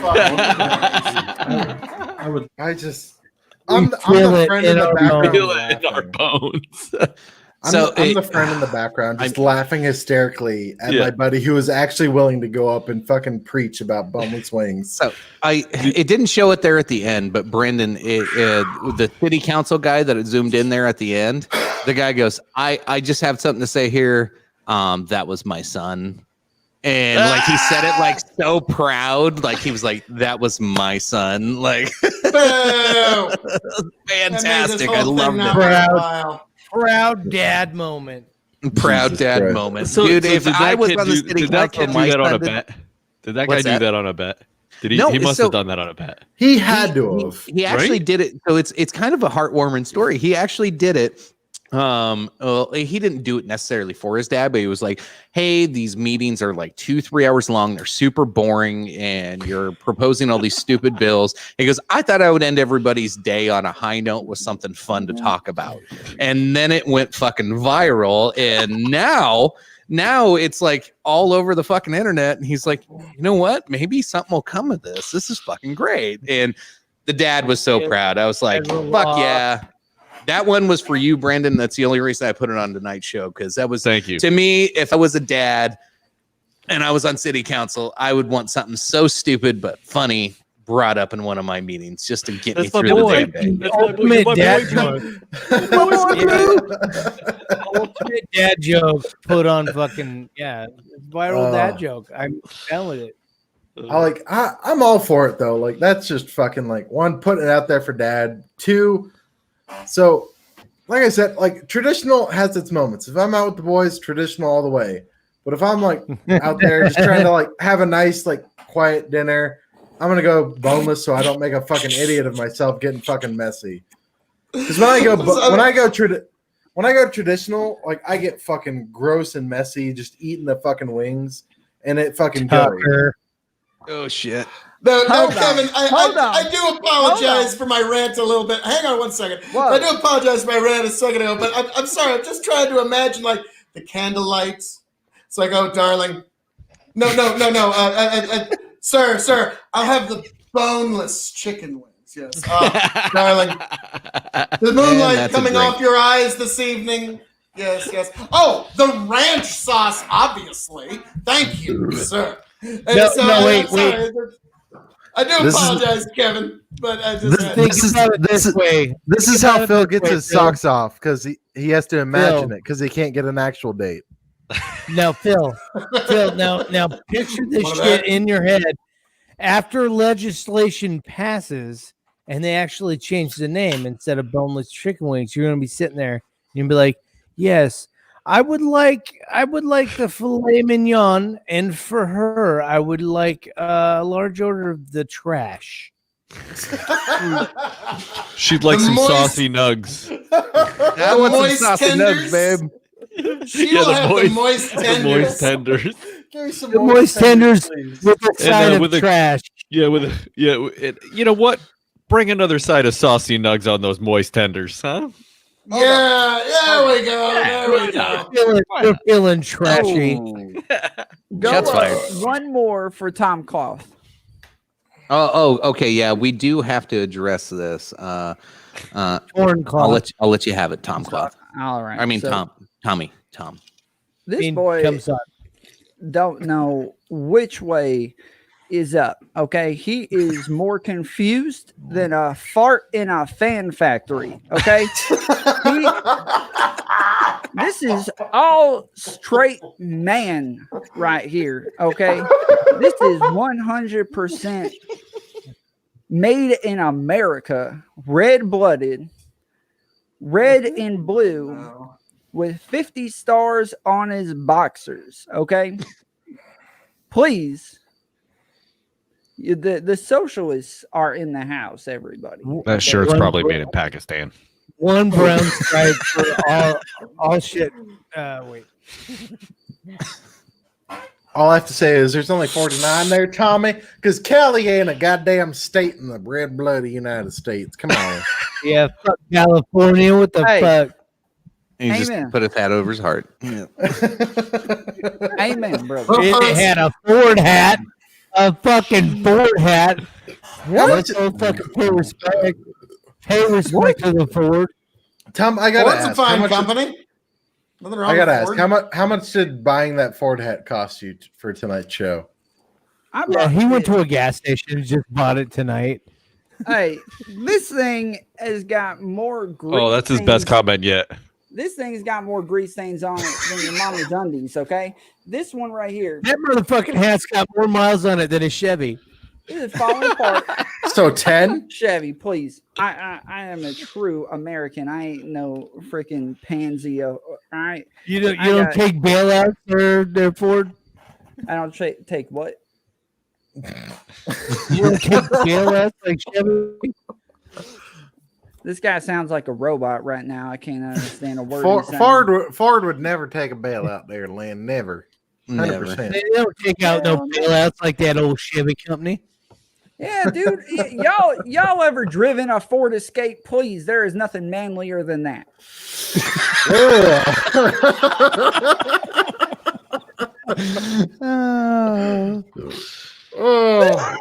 Nothing gets my gears going like a Ford Escape. Like a crossover SUV. You can put all the family in there. of all things, you could have said an Explorer or anything else, but you went with an Escape. You ever been off roading in an Escape? Let me tell you what. I don't think anyone's been off road in an Escape. Here's an old school thing you do with the name Ford is if you go through like all these goddamn like Ford vehicles and you put the word anal in front of it. So you got anal escape, anal expedition, anal Edge. ranger, anal Bronco. fusion. Can't see it, Phil. Anal, yes. Anal Chevy- probe, a Anal Chevy- fusion. A Chevy is about as useful as a steering wheel on a mule. Again, for those just listening, Phil's got a new sign out pointing at Kemen. Says no wings on date night. Just some advice, buddy. Phil's just mad because he can't get a date night. Oh. Obviously, you can't taking him out with wings. What the fuck? Really? That's your fucking strategy? Wait a second. Who doesn't take no successful date ever? who doesn't take their first date out to Hooters? I mean, really, who? Who does? Oh, dude. Anybody got a Hooters date story? No. I had a Hooter No, waitress like eat half my exactly. meal. Exactly. You gotta, okay, Brandon, you got to tell us. Hooter waitress ate half your meal. Yeah, so we were when I was an apprentice, plumbing apprentice, we all went out to Hooters for a lunch, and the waitress literally ate half my chicken sandwich. Like, did you offer it to her, or she just grab it and start eating? She came over, sat in my lap, and just started eating. Is this I'm like pretty back sure- in the day Hooters, or I'm is this pretty- like modern day? I'm pretty sure Hooters? she was high as a kite. Hell no. You guys hear, like, This one of is those how they. waitresses, This like, is how they oh, get their tips. God damn it! I was gonna say that was like one of those waitresses, like, oh, I'll sit down, like, chat with this guy, have a nice, like, get some tips or whatever, and it's like, I'm really hungry. It's like, Yeah, oh, yeah. shit. Fuck. I try to grab the sandwich and then, ouch. Yeah. The Hooters waitress was like, "God damn, this guy looks like Tom Green. I'm gonna eat half of his sandwich and he's gonna do shit." She was like, "Daddy, would you like some I don't want something?" to. I don't want to show my age, but I don't think he was even famous at that point. Ouch. Oh. Yeah, he would. This was Damn. It was a long time ago. That, The late that has to 90s. suck when Tom Green realizes he's not relevant anymore. Yeah, yeah. Shit. Hey, he's got a good podcast, Phil. His podcast is pretty tits, man. You should check out that. Well, other yeah, Tom. so's ours. Tom, not Tom Foolery, but Tom Green. And you should also check out the Tom Foolery page too, because I don't want to shit on Tom Foolery because he's a pretty good guy. He's a snowflake. Triple T. Lynn got a Thank comment you. here for you. Says you look like trying out for White Zombies, so that's cool. But keeps changing hats, so I'm worried about his. I wing keep changing preference. it. Why? Because God damn it, I will dig through the ditches and I will burn through the witches. Because I slam in the back of my call the bitches cunts.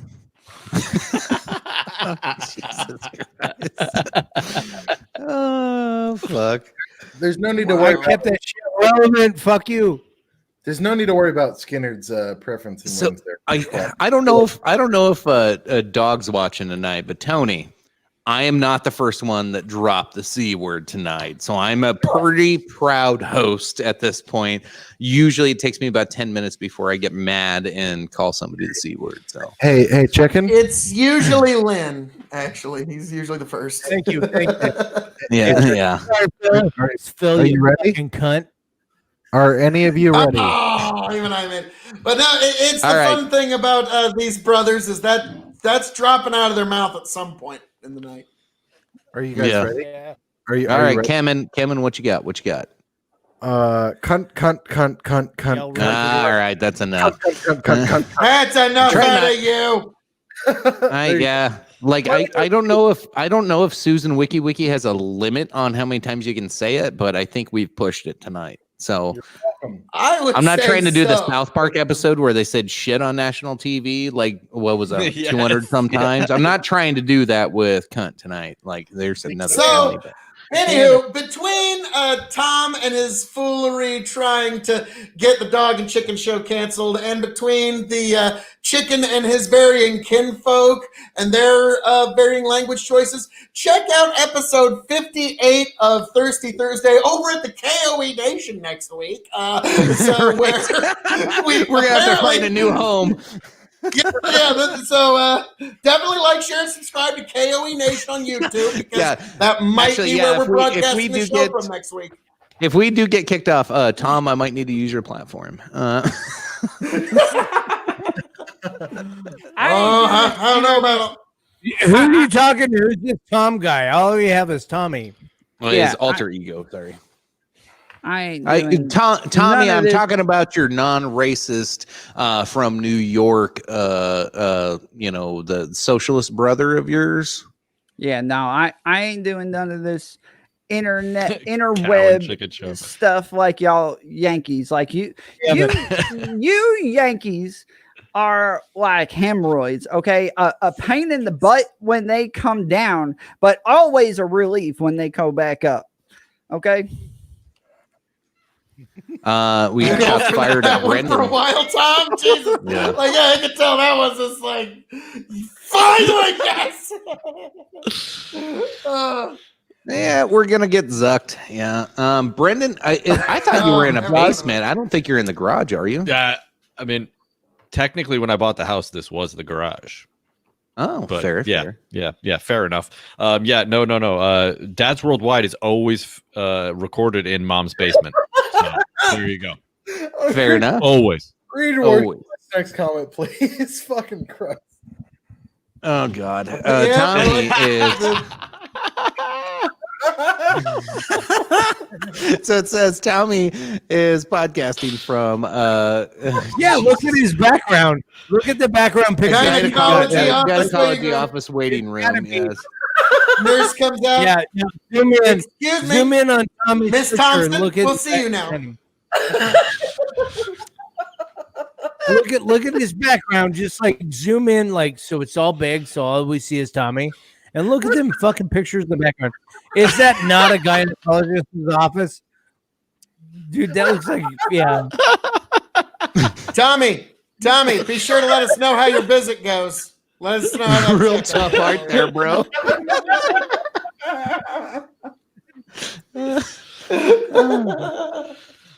Wait, one of them this is almost the looks like a high-minded rebel flag. Pulitzer No. Prize nominated content you come to the Dog and Chicken Show for. This is the high-minded shit.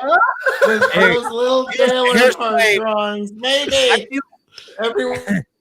Speaking of NASCAR, I got a question for fucking Tommy. Who's your favorite NASCAR driver and why isn't it Dick Trickle? I don't know who. You don't know who Dick Trickle is? No, I stopped watching NASCAR when they started bowing down to the black folks just because they had nooses You in their garages. Dick Trickle was. Days of Thunder. Just because you have a noose. Well, Tommy, that was 3 months ago, so clearly. That was just 3 months ago, Tommy. So clearly you would still know at least a couple of good NASCAR drivers off the top of your head if you were a true red-blooded son of Georgia, as you claim. We're gonna pull you out of your mask, man. We're gonna take your mask off. You don't even know who Dick Trickle is. This is an inquisition, man. Of course, I am a fan of Todd and Michael and John, the Ford team. Of course. Okay, Front Row Motorsports is my team from front to back. Google that shit quick.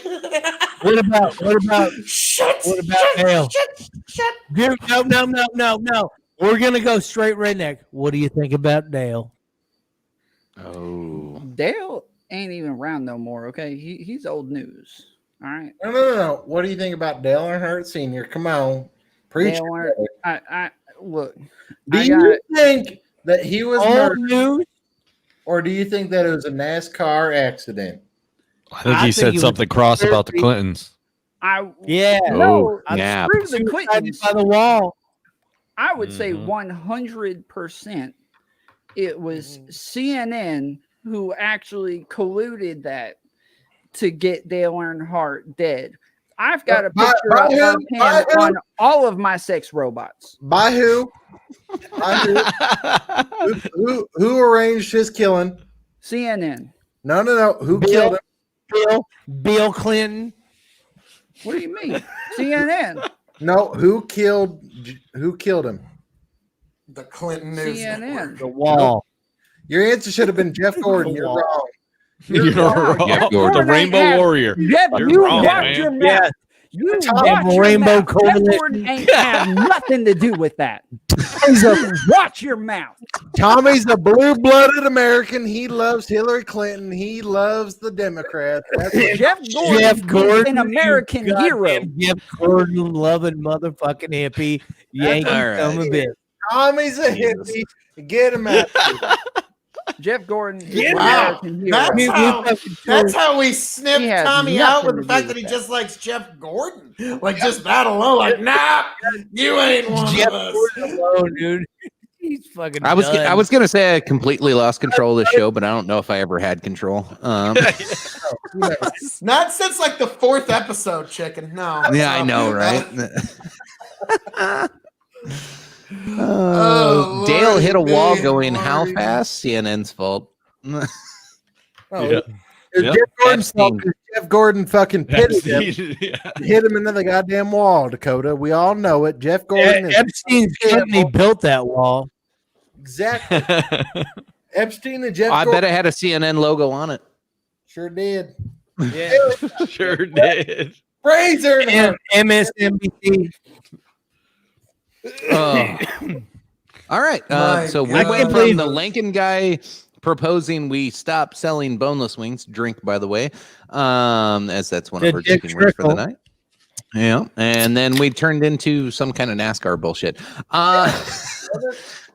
Couple other things I wanted to bring up. We're approaching 2 hours. I'm good to go for a little bit yet here, but couple other things I'm not worth talking about. Lynn's like, fuck this. Which, dude, I got by the in the way, morning, so I need to probably wrap this up. Good one, Phil.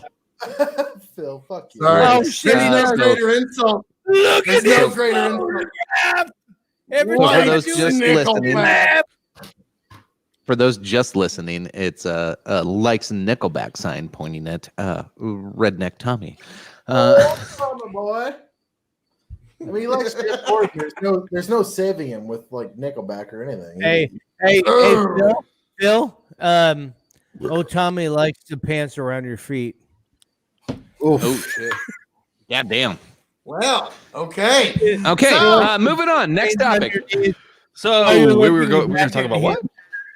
I'm Who's trying to what? bring up the next topic, but Jesus Christ. Go, chicken, bring it up. Oof. Yes. Thank you, Washcloth. That's the best thing you've said tonight.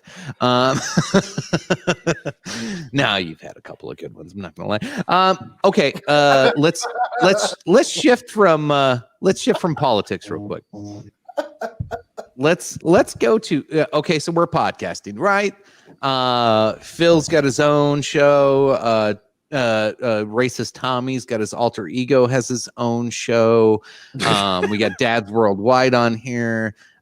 Kevin and Lynn are common guests on this show.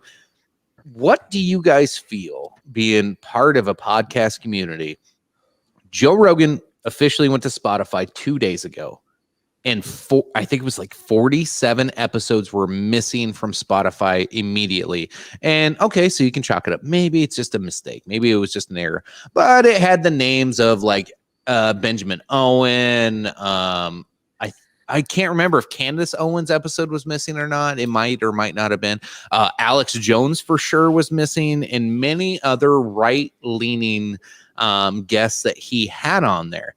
So Rogan, who took this big, massive, multi-$100+ million deal to go to Spotify and said, I get to do my show, I get to have my guests, I get to say what I want. Apparently not. They're already censoring you. In no word. I heard nothing. This is actually one that I've been trying to follow and wanting to hear something from Rogan, which he's notorious for not talking about, and he makes you wait and watch his episode and listen for 3 fucking hours to hear his opinion about something, and he half the time doesn't fucking bring it up, and it pisses me off. But yes, Kevin or Urasama, it was more than Alex Jones though. There was a lot, over 40 episodes missing. Yeah. So it begs the question, like we thought. We celebrated this, Phil, you and I, when this came up, me and you and Tony had an episode, and we celebrated this. We're like, this is a big fuck you to YouTube. This is a big middle finger to big tech. We thought this could be a good thing, and they might slow down some of the censorship. And since then, of course, we've saw more censorship, more problems, more issues. And now, fuck me, the one guy, the podcast king, the biggest podcast in the world is already censored before he even starts his new endeavor. I don't know. We can go through the line. I'm gonna start it off with Brendan though. What are your thoughts on it? I don't know if you followed it closely, but just as a podcaster in general and the censorship issues that are out there, what are your thoughts? Okay, so I'm just gonna start by saying I've received, I don't know, 10 emails telling me to listen to Michelle Obama's podcast.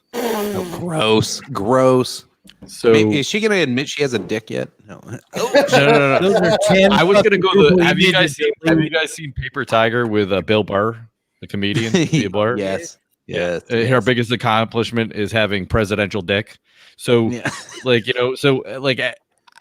why am I going to listen to this woman? So, I mean, are they left leaning? I don't know. But the fact of the matter is, if those are the only episodes that are missing, or the people that are, I don't know. Benjamin Owen and Alex Jones are kind of, I guess you can put them in the conspiracy theory realm of things. Although I really like Benjamin Owen. I think he's hilarious, comedian. But he is. I don't think they should be censoring anyone. So, but they are a private company too, so it's tough, and they're not the only podcast company out there. So what does Joe Rogan do? I mean, he just signed I'm sure that he ain't getting out of that deal anytime soon. No, that's fair. Grow the Farm Up says, Chicken, would you let Spotify not publish episodes 13 through 21 for $200 million? That's a good point, man. Good point. You're goddamn right. I feel like to an extent though, like, one, Joe Rogan probably already has enough money, like, character wise, like, what's enough, Kevin? I mean, nothing. I mean, like, if you stand for like a certain point, or you have like a certain perspective, no money should be enough to like stop you from saying what you believe in. I feel like that's just fucking stupid to me, because Joe Rogan has plenty enough money from whatever the fuck he's done over the years. Yeah. That for someone to say, "Oh, don't air the 8 episodes." I think the biggest question is going to be like, what if he doesn't have these people on in the future? Right. That's what I'm worried about. Yeah, it's one Then thing. no more Alex Jones from now on, or else you Then don't get it's any. designed to have a chilling. It's designed to have a chilling effect on certain ideas. So, and that's the thing. I mean, I've had discussions about this with other folks on other shows. I've had one with Tom Foolery on the Tom Foolery Show. Definitely go check it out. But the thing is, I always say, if you support someone who, if you're supporting the idea of this idea is bad, this idea is negative, this idea is harmful, and we know we have some idea of what the harmful effects would be if this person were to say these words. To me, it's whenever you do that, A, you're making a rod for your own back, and B, you are making yourself a prisoner of your own actions, because you might have been able to hear something that you otherwise wouldn't have heard otherwise. And so I would ask, is there anyone in the audience here who feels that they're not grown up enough to handle hearing what someone like Alex Jones may say? Is there someone who feels they need to be protected from what a Benjamin Owens or a Stefan Molyneux might have to say, who feels that you just don't have the maturity to handle that? I mean, is there anybody who thinks that they just can't handle it? Hands up. Anybody have a nominee? I mean, like, that's what I'm getting at. Is we're all mature enough to handle these ideas, and to have ideological gatekeepers between us it's meant to try and discourage certain ways of thought. That's through and through. That's the worst part about it, is that with the fact that you could say Alex Jones is on this podcast is enough to deter so many viewers from not watching. I think, but it's like not. That was the highest watched podcast ever. Was the 4 hours Alex Jones. Hear crazy shit. But at the same time, like, so many people are clearly complained, or the left or right or whoever had enough complaints when they got Joe Rogan to go to Spotify. All those complaints were enough to stop him, or enough for him to be willing to not let those episodes be showed, that Alex Jones didn't exist on his Spotify release. Human animal hybrids. I think Tom will agree. The government did it. Exactly. But human animal hybrids, Joe. But now you will notice something. Let me also point something out, folks. Oh shit, he's taking off his vest. People who actually have he's becoming Tom. People who actually have abhorrent views, they're allowed to stay on Twitter. They're allowed to stay on social media accounts. You'll notice that, like, David Duke still has a Twitter account, and yet all of these effective communicators are not allowed to have these kind of accounts. So it's not the fact that they're saying something bad. It's the fact they might be talking about something taboo or they're inconvenient to those in power. That's the real kicker. Well, welcome back, Tommy. Got you, great character. Welcome to the show. That's the point. That's on backwards and everything. Okay, you guys win. If this is your parody to get me to break character, you won, okay? You won. I don't know if you guys are all messaging each other like, hey, let's say just the dumbest stuff ever about freedom of speech as if this applies to businesses as well, so we can get Tom to jump out of his skin. No, it does not apply to businesses. Freedom of speech is about you and your government. It has nothing to do with your business. If I'm working at Taco Bell and I'm standing at the front counter and I'm like, hey, you're kind of a fat slut, aren't you? They can fire me for that. It has nothing to do with freedom of speech. It doesn't matter. If Joe Rogan is going to be employed by this company and he's going to make more money with him and he says, hey, I can just get rid of a couple episodes. It doesn't really matter. I'm going to make more money in the end. He's not going to care either. He's going to make more money for it. Like, who cares? But the thing is as a person, and as what you stand for as a person, and what you want to push as a message, like you would think that Joe Rogan, who wants like equality across all, because what he said, he likes weed, he likes people having guns, he likes all of the shit in the middle ground. You would think that as a character, he would stand and let whatever message comes across on his podcast stand. And I think that's still true. If you go to his page on YouTube, all of those episodes are still there. Sure, they weren't taken down on YouTube. But if he wants to compromise for money to remove episodes on Spotify when they get posted there, I feel like that says something, because like you can claim up and down that you stand for this or that you want this message or that message, you want equality above all. But if you remove your own episodes because it says this or that for money, I feel like that cancels your own message. Bullcrat. Equality above all means that he would choose whether or not he wants these, compared to whether or not he wants money. Like that's his choice to make. It's his product. It's his property. Like he's the one who makes that choice. Like that was the deal. So don't you think that money-wise, Joe Rogan has enough that he would have been willing to say, "Hey, Spotify, go fuck yourself. I want all of my fucking podcasts to be there and available to whoever wants to view them." No, I don't know what enough money means. I don't even know. Like that doesn't even make sense. Anybody in Hollywood should have enough money because they have a fuck enough money. This sounds like something Washcloth would be saying. Like socialists say enough money. Capitalist doesn't nothing is enough money. Real quick, I'm gonna reframe this. That like straw man that he was talking about. Yeah. But I'm gonna reframe this back to my original point was.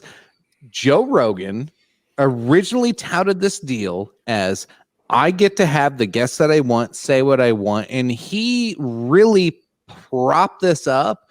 And Phil alluded, this was more of a tactical strategy to get more people watching, but was one of these, hey, I'm going to go somewhere where they're going to let me do my thing and not censor my episodes. That was the premise to this whole move. Mm-hmm. And he gets a big payday, and now he's being censored. That's my problem with it out of the chute. Tom, I don't disagree that, yeah, it's a private company. You got $200 million. Fucking, you got a shit ton of money. Sure, he's 45 missing episodes that are still available on YouTube. Okay, I get that.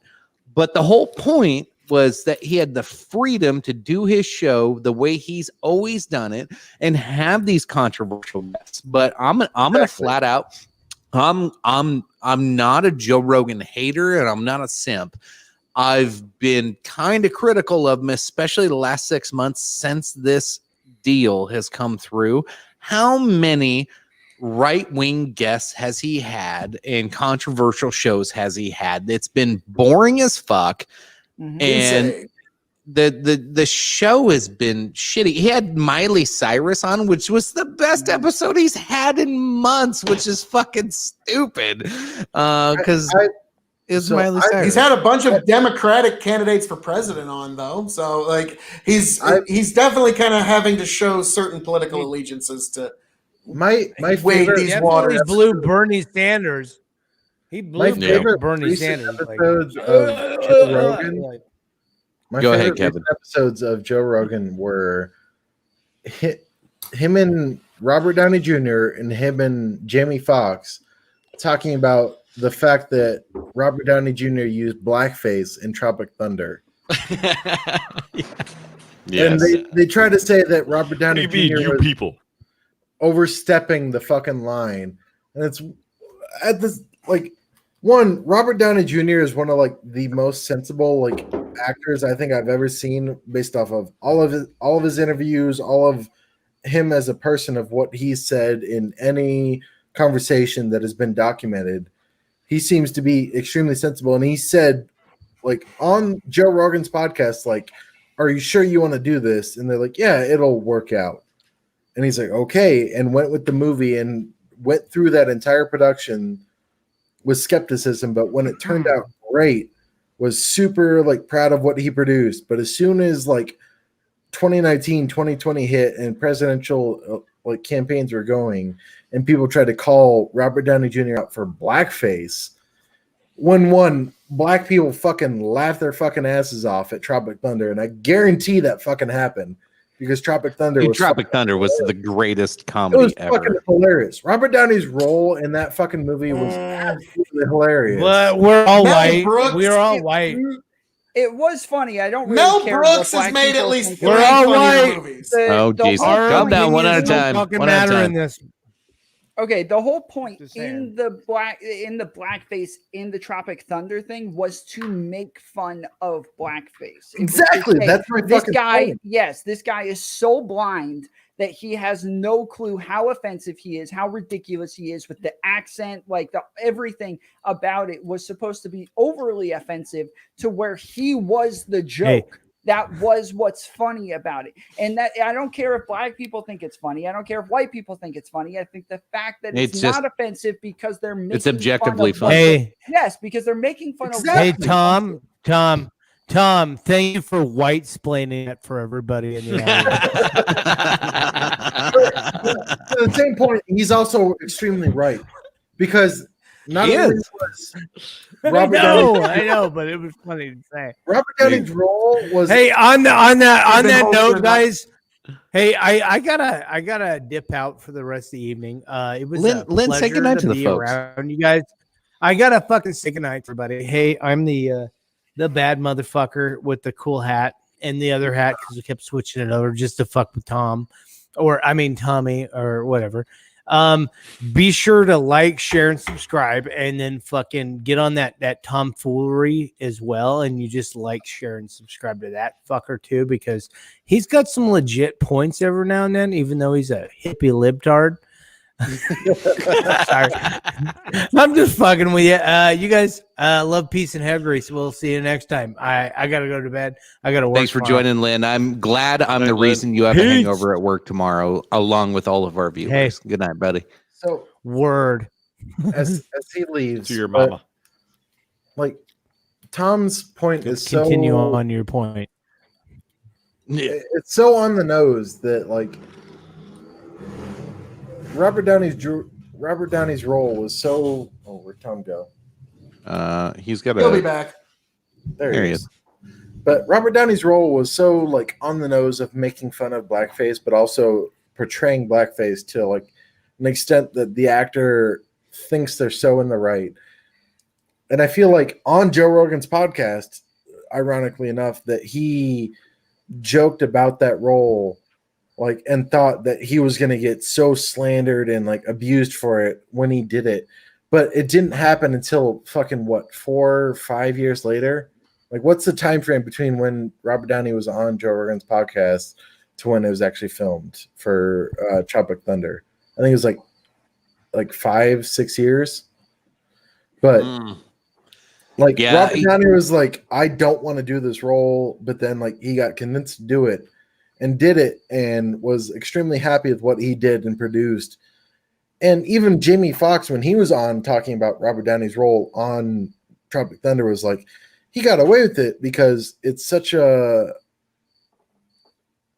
was such a controversial thing to try and do, but also so expressive and like put out there as a like Tom said, like a mockery of blackface as a white person, because it was ridiculous and over the top. Exactly, and it worked.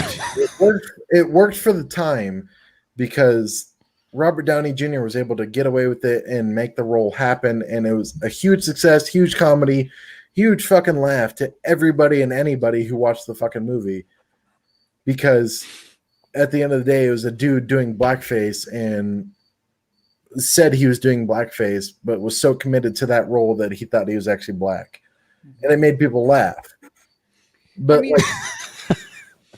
these comments my are great. comment would be, in terms of the greatest comedy ever, Mel Brooks has made at least 2 movies that are funnier. I'll just leave it at that. Blazing Saddles, baby. Blazing Saddles. Hell yeah. And Spaceballs. That's fucking. We ain't found shit. I wouldn't say the greatest comedy ever, but at the same time, like You said Australian African American. exactly. But like at the time, it was one of the best. What? Wait. Go back. What? An Australian African American. Look at Tucker Tucker Cunningham's comment. Cunningham said Robert Downey Jr. is the greatest Australian African American actor of our generation.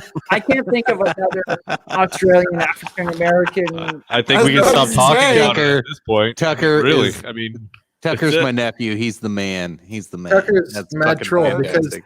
because Robert Downey Jr. is American, but he only says Australian American in the movie Tropic Thunder. Otherwise, he's full-blooded American. He's an American citizen. I was about to say an Australian like that. That's like when me and Tony reviewed the only Japanese vodka, and we're like, "Well, we normally on a 1 to 5 star scale. Well, I guess we're giving it 5 stars as a Japanese vodka. It's the fucking only one. So shit, yeah, you get 5 stars. You're number 1 in that very narrow category." So I'm really that's regretting this wild turkey stuff. This is a bad idea. I said that from the start. I saw you drinking wild turkey and dipping. I'm like, Tom just has a fucking death wish tonight. I started getting like these white rings around my eyes. I thought I was becoming Donald Trump. You poor Your face is you're way too white, man. You gotta You get could tan. only You hope. gotta get that You could brush only on hope tan. to be so great, Tom. Jeez. So- I mean, the entire I love when people like to shit on him. It's like, yeah, that billionaire, leader of the free world. Yeah, fuck him. The entire proposal, though, for Joe Rogan, like this entire discussion, the fact that he stood for something, like he thought he was gonna like do his show how he wanted, what he wanted, no matter what. But then he gets offered this amount of money when he already has probably an insane amount of money for anyone here in the Midwest. Like if you had fucking $2 million, Well, he was living in LA, obviously had money. exactly, but you would be happy as fuck with $2 million for the rest of your life. And Yeah, but it's all relative, man. I mean, he's been exactly semi-successful, and he's been gaining and gaining and gaining and gaining. And if someone comes around and offers you a shit ton of money, but at the same time, Take it, bro. you already have yeah, an insane amount of money, and someone Yeah. tries to say sacrifice all of your principles that you say you stand. That's that the you problem. stood for. Yes. Yeah. You stood for all of these fucking principles that say you want to do your show this way, that way. I think really the future is going to tell, right? Whether or not he has those people on his show, and whether or not because Benjamin Owen is his friend. They've been in comedy together for a long time. So is Benjamin Owen gonna stop going on the show? I think that's really going to be the tell-all. But if Alex Jones, the whole 9 it yards. already fucking tells if he's I willing to absolutely do. sacrifice. If he's already willing to sacrifice his episodes, So Kevin, you see the comment there. yeah, Mark, Yeah, Mark maybe, says, Kevin. do you think if Trump was on Rogan, Spotify would censor it? probably. Probably. If they're willing to Probably. Probably. censor, You know what? Maybe probably not, because that would be ratings up the wazoo, and that would It make would. Spotify money. but Yeah. So Spotify I don't know if they YouTube- would. They YouTube would would do it. eventually. Spotify already They'd would have allow made the it. first million clicks and then they'd censor it. So Yeah. So real quick, I mean, I do think that I do agree with Kevin. The way that he promoted this by saying like, hey, I'll be able to say more. I don't know that he promoted it that way. I believe it was, what's his name? The guy that you listen to, Chicken. What's his name? The guy with the beanie. Pim Tool. Tim Tool. Yeah. Little weenie Tim Pool. Yeah. Sure. Pim Tool was the one who actually said that was the case. And then Joe Rogan came out and said, no, like that's not it at all. Actually, I just wanted more money. And then he went on this like long trail of getting rid of Jordan Peterson coming on. He got rid of, a bunch of like the other right winger, like IDW type guys. He had Ben Shapiro on recently, but then the entire time he debated him and argued with him the whole time. And so he really kind of like showed he's splitting apart from these guys. And then, but the problem I had with him, and when I kind of stopped watching him, was he had this whole thing about how this woman who left Fox, I can't remember her name right now either. I've drank too much of this wild turkey, but she left Fox and went and did her own catch up to you. Yeah, she went and did her own show on like ABC or NBC or something like that. Oh, and Megyn Kelly. Megyn He was Kelly. saying, yes, he was like, dude, she's so dumb. Why did she say like who cares about blackface? Why is it a big deal? Nobody cares if you do whiteface. And he's like, yes, they do care if you do whiteface.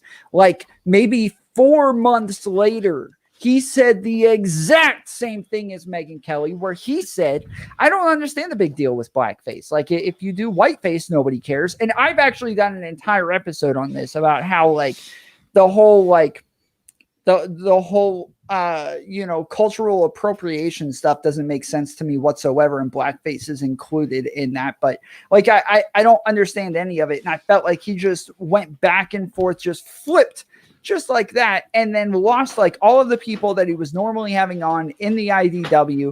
I don't care about the IDW. I just feel like he betrayed everything that he was standing for and never actually came out and said why.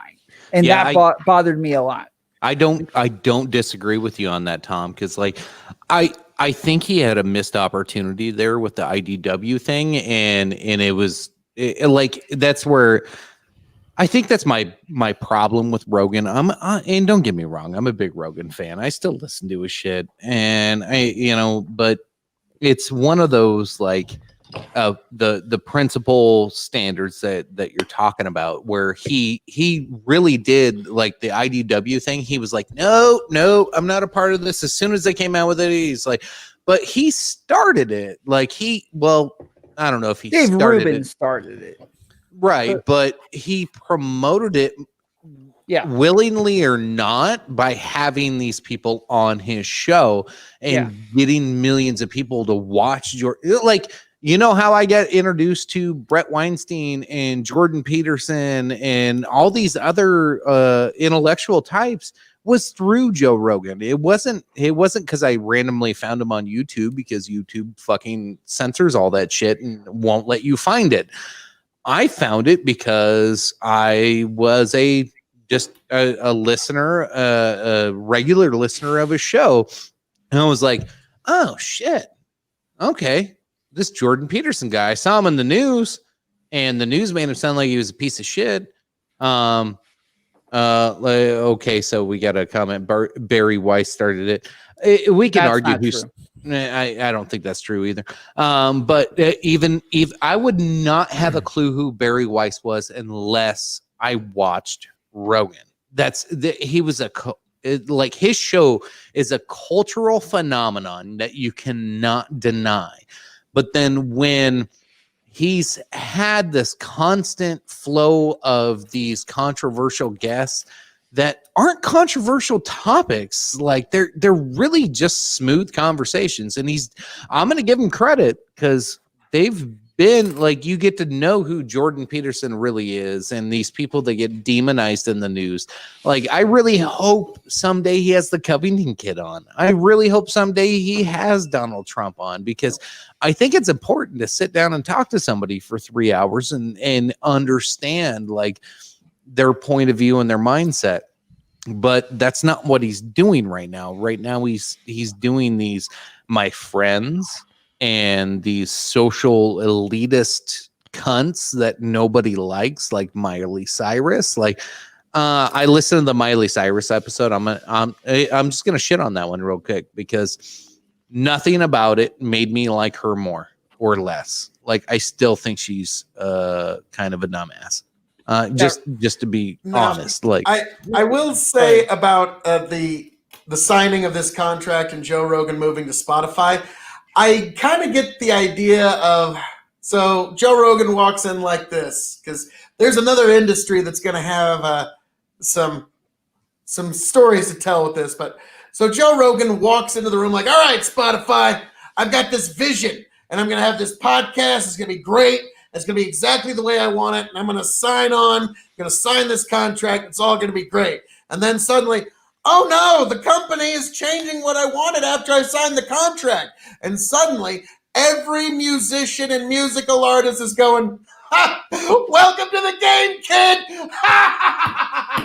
Yeah, that's pretty much every band there ever was. Like, shit, they changed our whole vision after we signed the contract. Fuck. So I think Joe Rogan just got hit by a podcasting version of the music industry. Now, interesting question here, Phil. I'll let you. I'll say this is a listener question. If Biden is elected and the over/under on how long he is in office is 2.5 years, are you taking the over/under? I don't think he's going to stay in office 2 years if he were elected. I don't think that's going to happen. But if he were elected, no, he's not going to make it through his first term. And he's even said he is a one-term president. So that means. Well, you know, if you have a Predator missile, chances are you're not in the United States. But anywho, if I may, if Biden were to win, yeah, it's basically a vote for Harris. Totally taking the under. Totally. I'd like to respond to Washcloth. Barry Weiss definitely promoted the IDW, but it was Eric Weinstein who created the IDW. He made the name. Yep. It was Dave Rubin who kind of he was the home of everybody to come on his show. And they all went on Joe Rogan as well, but they all went on Dave Rubin a lot more. But it was definitely Eric Weinstein who gave the name to them and said, this is a group now. They have a name. There's when you see them, there's a name attached to them called the intellectual dark web. So it was definitely Eric Weinstein who kind of named them. But Barry Weiss from the New York Times, or formerly from the New York Times, definitely followed them a lot. Washcloth brings up it's one of these humbling truths. Yeah, no, you're right. He got 200 million because he's already famous. Is my critique meaningless? No, it's not. It's not meaningless to the people that actually give a shit, and the people that want to criticize or actually have an opinion on anything. If you I'd like want to go up to one of his comments before the Washcloth, where it says, "If I may, Joe Rogan has talked to these people at length and personally debunked their bullshit."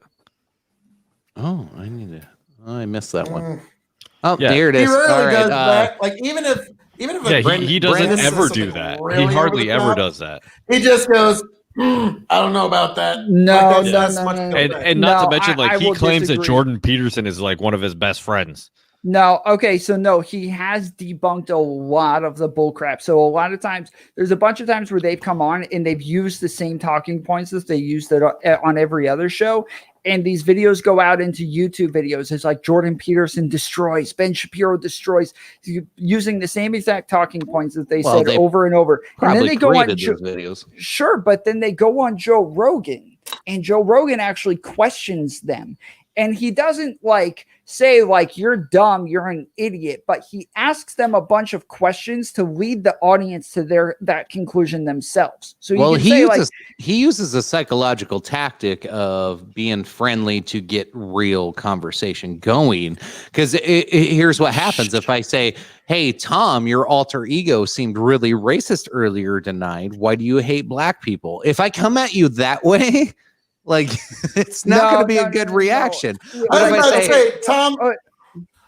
leading somebody to a conclusion isn't really the same as definitively proving their bull crap wrong. Like, those are two different.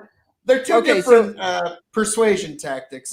No, okay. So one is definitive. One is a persuasion idea. Yes. Watch the video with Dave Rubin where he goes on talking about how we don't need any sort of regulations on housing. All Joe Rogan does is just ask him some simple questions, and the whole thing immediately falls apart. Jordan Peterson. Do you think that's a fault of Rogan or the guest at that point? Because I think at a certain point that's a fault of Rogan for not understanding the or not researching what he's asking ahead of time. I think no. Even people want. Even if Dave Rubin is correct, the point is that Dave Rubin is going on to shows and spreading this bull crap that he knows nothing about. And as soon as somebody starts asking him some real questions about it, he has absolutely no clue what he's talking about anymore and just starts saying, "Oh, well, it's just a thought experiment. Like, I don't know. You could do it to anything." Like, and that's what almost all of them do is they start to diverge down this road where they're just like, "Oh, I don't know if I believe that. I'm just saying, like, I like ideas. That's all. I just like ideas, and I'm just searching for ideas." Like, and that's what the only thing I'll say to counter that is that this comment, but I don't believe that at all. I've watched Joe Rogan with Ben Shapiro like 100%, like all of his like conversations, all of his videos with Ben Shapiro. And Ben Shapiro stands by everything he fucking says, whether it's fucking transgenders in the military, transgenders in sports. Ooh, kind of. On the very last episode, they pull up a thing where he's standing there talking about how Colin Kaepernick supposedly said this, and then they pull up on the TV, and he's like, "Yeah, okay, fine, he did say that thing, but way earlier he said this other thing," and they're like, "Yeah, but you're stuck on that way earlier thing and ignoring everything he said afterwards. That makes absolutely no sense." So I have to ignore what he said prior, and then he said something different, and then he went back. If he apologizes, yes. If he says, "Sorry, like that's not what I meant. I shouldn't have said it that way. What I really meant is this." But you ignore that example. Part. Yeah, I'm calling you out. You picked a poor example. No, I did not. If you ignore that part, so you guys don't like cancel culture, right? If somebody apologizes and they say, "Hey, sorry, my bad. Like I shouldn't have said that." Like it should all be over from there, right? That Colin Kaepernick had already done that and said, "I didn't mean that. That's not what I meant to say." You guys kind of took it a little bit out of context, but this is what I really believe, and you can run with this. And Ben Shapiro stuck with the earlier thing, never reported on the second one, never talked about it, never even mentioned it, nothing. Just forget that altogether. Who cares if he apologized? Who cares if he said that's not what I meant? We're going to stick and pretend this is what he meant the entire time. So real quick, I know what you're talking about. So when Colin Kaepernick came out and he made a speech, which I don't remember the exact wording of it. I'm not going to pretend to. You're right. He came out, he said something that pissed a lot of people off, and then he backtracked and said, "No, that's not what I meant. I want to clarify." And then it was silence for like 6 months, and then he went back to his original point, and now today he has gone even further on his original point, even more outrageous on his original point. So, Tom, I get what you're saying. Is they take people out of context. They don't show. It was even with Ben Shapiro on the whole. No, Tom. I'm agreeing with you. I'm agreeing with you to an extent. That's just one point on the Ben Shapiro thing. Even on the last one, I just said you picked a bad example. Okay, fine. There's another Colin Kaepernick's example. The worst person to fucking use as your. I don't like Colin Kaepernick either. All I'm saying is that they kind of took him out of context. But even on top of that, there's another example. Flip-flops more than Biden. So. Yeah, even in that same episode, they start talking about whether or not systemic racism is real. And Ben Shapiro sticks to the same idea that if you're black, just don't pick up the gun. That's it. And it's like, well, if your mom's a drug dealer and your dad's a pimp and you're supposed to, they're telling you you're not allowed to go to school anymore because you have to help pay the bills now, and you're telling him, oh, just don't pick up the gun, man. It's easy. It's simple. Just don't pick up the gun and don't be a gangster now. Like, that doesn't make any sense. That's not an argument from Ben Shapiro. So, but he was consistent on it. I'll give that much. With that, I feel like I don't know. I feel like everything Joe Rogan, Ben Shapiro, everything in between kind of like flip-flops on what they're talking about and what they want to get across and what their message is. And no, Tom doesn't sound like Biden at all. I don't think so either. Because one, Biden doesn't have a fucking competent thought in his goddamn brain, whereas Tom actually has general thoughts and actual ideas in his goddamn mind. And I didn't say anything about Jordan Peterson. I did not say I actually really like Jordan Peterson. I think his politics are awful, but that's not the point. I think I think he's Canadian. You gotta let it go. Yeah. There's certain points where you have to just accept where he's at, right? You just have to get it, but otherwise, I think he truly is a genuine individual. Whereas Ben Shapiro, I would agree. I don't really care for the guy and don't really agree with him on a lot of stuff. So the only things I agree with Ben Shapiro on are the transgender movement. Because as someone in the military and as any American taxpayer should fucking agree, do you want your tax-paying dollars to go towards someone who thinks they identify as a woman to be completely fully funded into becoming a woman all of a sudden? Hold on. Okay, Ben Shapiro strawmans the entire transgender idea. Like, and if I'm sorry, I don't mean to like diverge this entire podcast, but like diverge. Okay, so the entire idea of transgenderism is this person, it may be born with a penis, but that doesn't mean that just because they identify as a woman, that now they think they have a vagina. That's not transgenderism whatsoever. They say there's a difference between sex and gender. Gender is what you like. Say, like, just because you're born with a penis doesn't mean that you like blue and red. Just because you're born with a vagina doesn't mean you like pink and dresses and long hair and makeup. Like, you're allowed to dress that way and act that way, even though you have a penis. Like, that's what transgenderism is about. But Ben Shapiro will say stupid stuff like, oh, well, you're not 60 years old, are you? Like, that's not, that then you can't be a woman, right? Like, it's a complete straw man from Ben Shapiro when it comes to the transgenderism argument. The only what thing Kevin's saying, I agree with, though. Like, I mean, we shouldn't be paying for gender transitions and that type of thing. 100%. So yeah, I mean, like, I don't care. You do you, but don't expect me to pay for it. You know what I mean? Sorry. Maybe I missed that part. No. I would agree with that as long as like, health insurance isn't free, then yeah, sure. I would agree that like there's no reason why sex transition therapy or medication or any of this stuff should be free, but everything else isn't. Yeah, that's the only reason like I have a problem with like the whole transgender movement with like Ben Shapiro. What he speaks about is the fact that like a huge chunk of like people in the military who are so upset about like transgenders being like restricted from joining the military, and it's because a huge portion of the transgender people who join the military would say that all of a sudden they feel female or male and would get free surgery to become that opposite gender and spend a year in surgery plus, and then a year plus of money of recovery and all that, of recovery, taxpayer money, of everything spent towards that person becoming the opposite sex, because none of that would go towards them. But if someone in the outside world tries to become the opposite sex, all of a sudden it's money on their end. But in the military, it's taxpayer covered if they try to do that. And that's why I agree with, the ban on transgender in the military. That's the only thing I agree with on transgender in the military.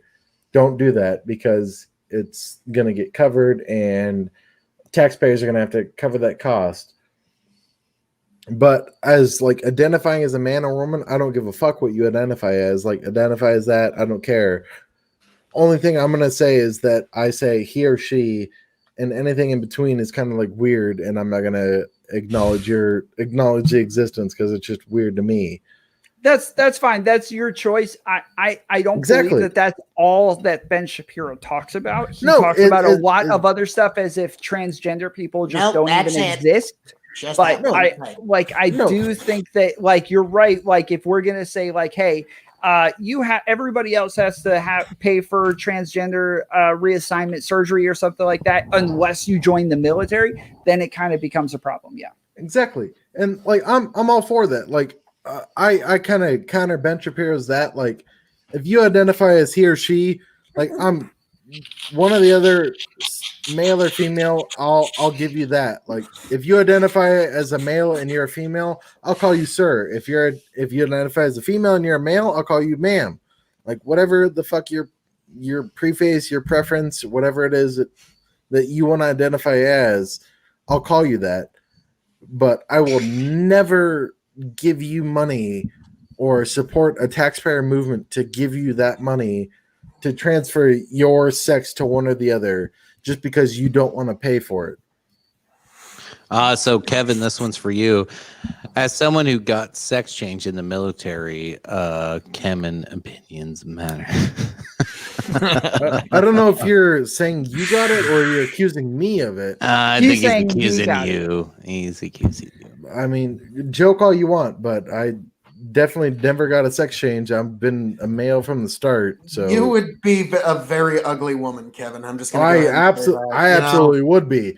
I'd be a gross, like very over muscular woman, and no one. I think I'd be a might hot not babe. be very 22. But fellas, we're 2.5 hours in. Can I trust you? Bro, hold on, Phil.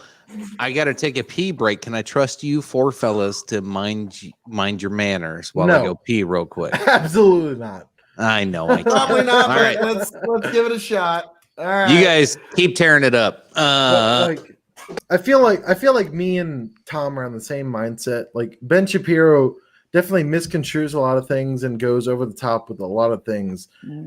But when it comes to like some of his ideals with, I don't agree with like he or she, like he refuses to acknowledge X or Y chromosome.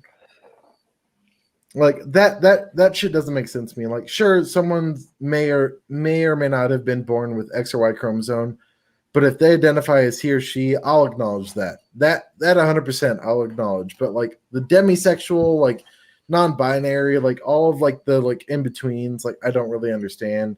I don't get, and I'm not willing to acknowledge. You're a he or she in my book. Whatever you say your preference is, I'll say.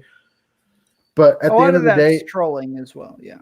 At the end of the day, I feel like when it comes down to what this discussion started with Joe Rogan's podcast is that he sacrificed a huge chunk of what he believed in for money. And I feel like that's what like a lot of people's problem with that process is that someone who said from the start that they're going to like spread their message, this is what they stand for, this is what they believe in, was so willing to just throw that away for a small, like, granted, it's not a small amount of money to us, but in like a extremely famous person's point of view, that's a small amount of money for $200 million because he probably already had that amount in his bank account already. And Spotify said, we'll give you this amount of money to not air that podcast. He was so willing to sacrifice his beliefs and what he stood for that money to remove those episodes from his podcast. Yeah, but you don't know that, Kevin, right? I mean, he could have had $5 million in the bank, and He could have had 1 million. Yeah, and 200 million is still.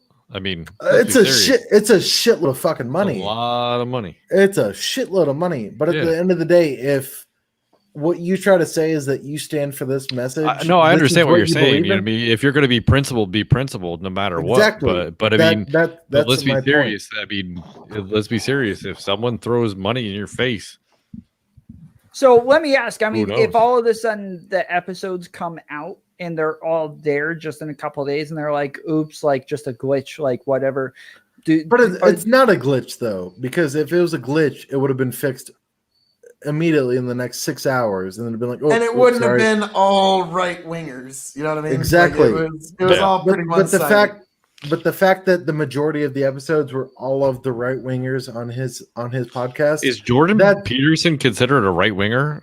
Did he get? Unfortunately, yes. Like Really? he's Yeah, like the most lefty right winger there ever was. I mean, like I'm a college professor in Canada. How the fuck am I a conservative? Well, I But know yeah, why. just- called I know identity why he got politics. shat on. I know why he got shat on because he Well, it's refused just- to use If you pronouns. listen and to stuff. his politics, he's just so lefty on everything else, Oh, yeah. and he's just like, and it's the funniest thing about the guy is he just refused to comply with compelled speech, and now he's considered a right winger.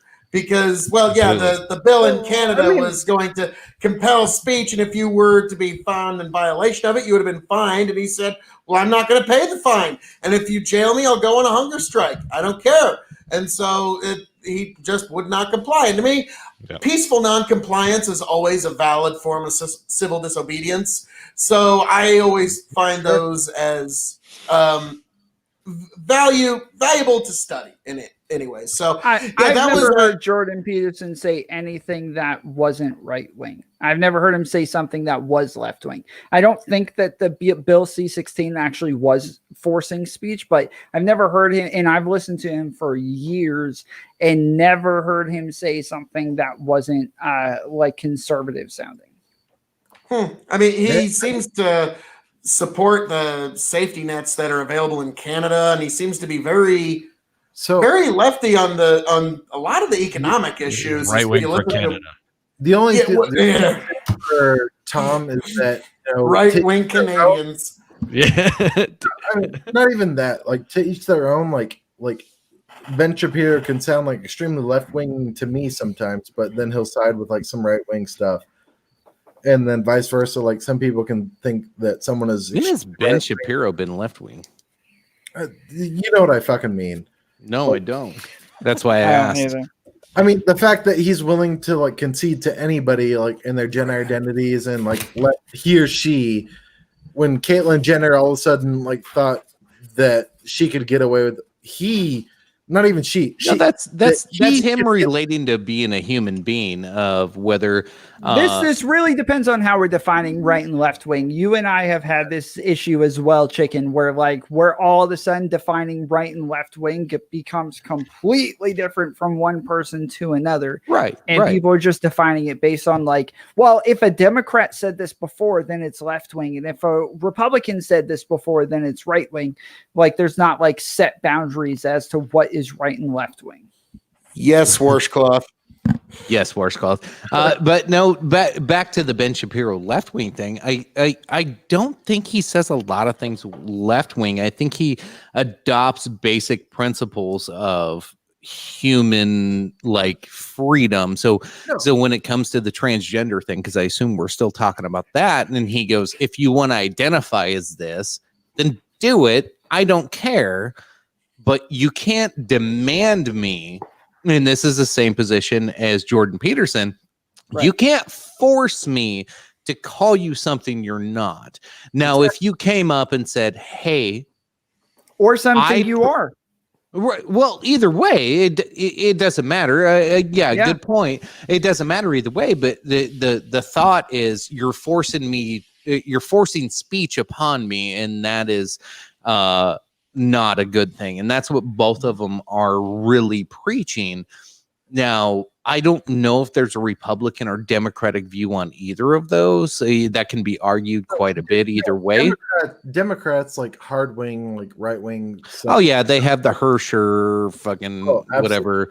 Everybody's got their pronouns and their email address and their fucking signatures and all that. But Kevin, no, the thing that I disagree with you is I don't think Ben Shapiro's ever taken a left wing stance on anything other than saying if you want to identify as something as an American, you can do that. But he consents to that. He says like you can identify as whatever the fuck you want, but you can't. So what's the left wing stance you think Ben Shapiro has? I just say Ben Shapiro is a like personal individual, like whatever he, like all the things he said, he's willing to like concede to like people saying this or that. He'll call Caitlyn Jenner, but he won't say he or she based off of because he believes in X and Y chromosome, and that's what. So what's his left wing? Yeah, I don't think that has anything to do with right or left, is what we're saying. Like that's just a general. I just say that Ben Shapiro will acknowledge a lot more than hard right-wing people will acknowledge. He's the hardest right-wing person out there. Well, maybe not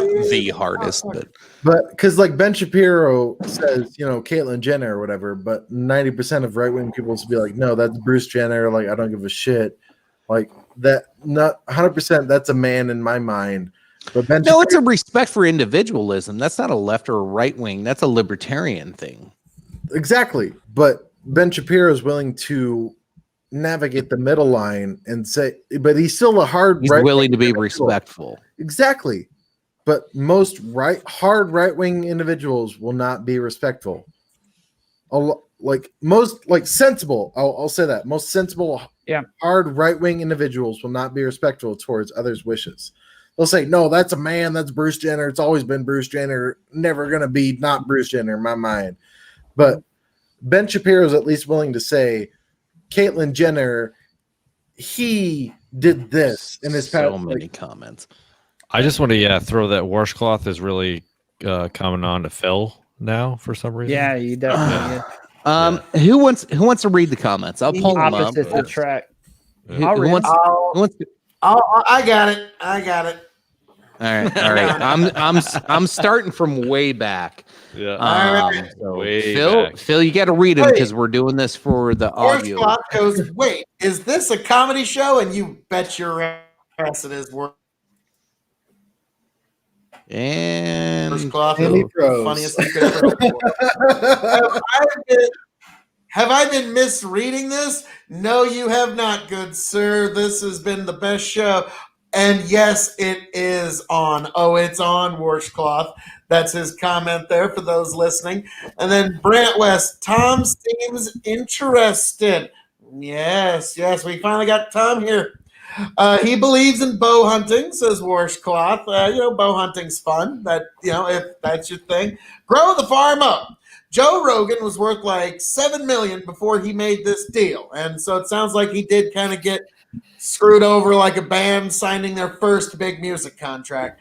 Tommy believes in bro hunting. Oh, Washcloth shots fired.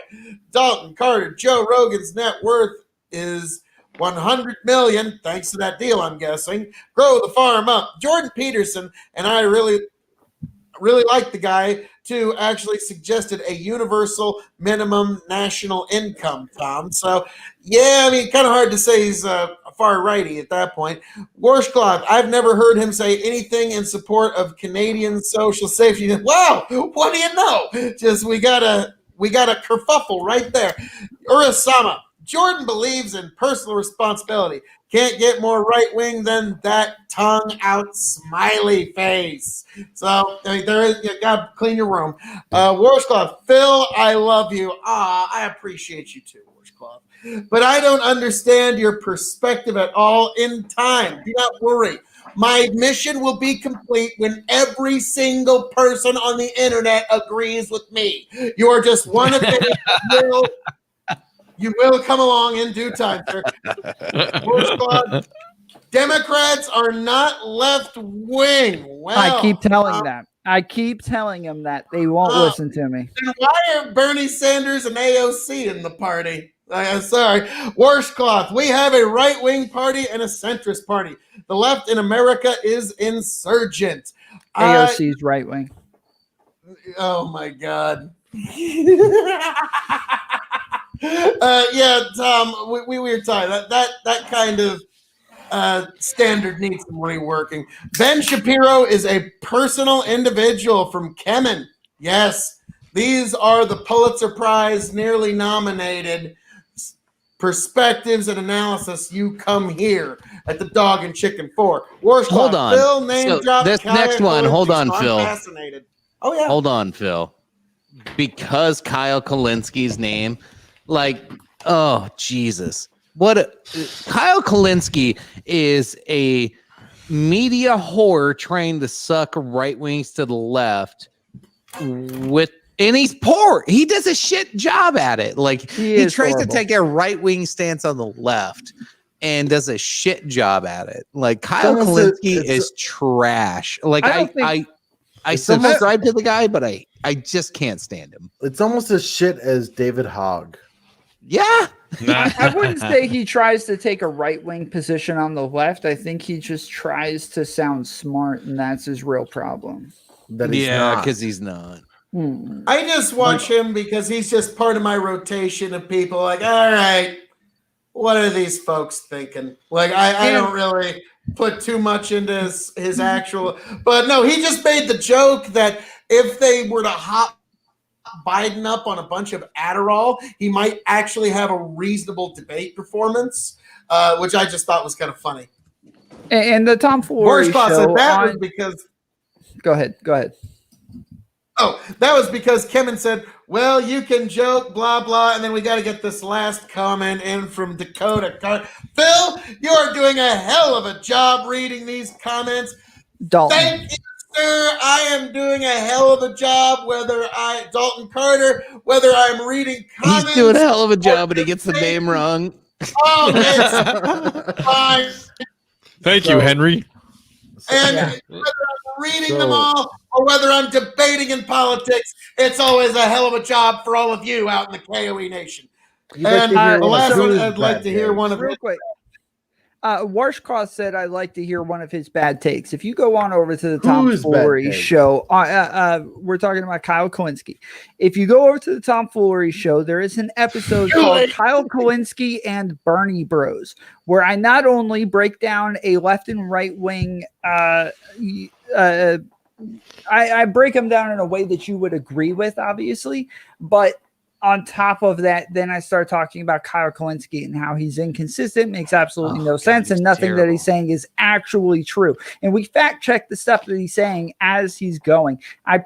Normally when I do this, I don't watch an episode and think, oh, they sounded so dumb, I'm going to do an episode on that. When I say Kyle Kalinski's dumb, he didn't just have one episode.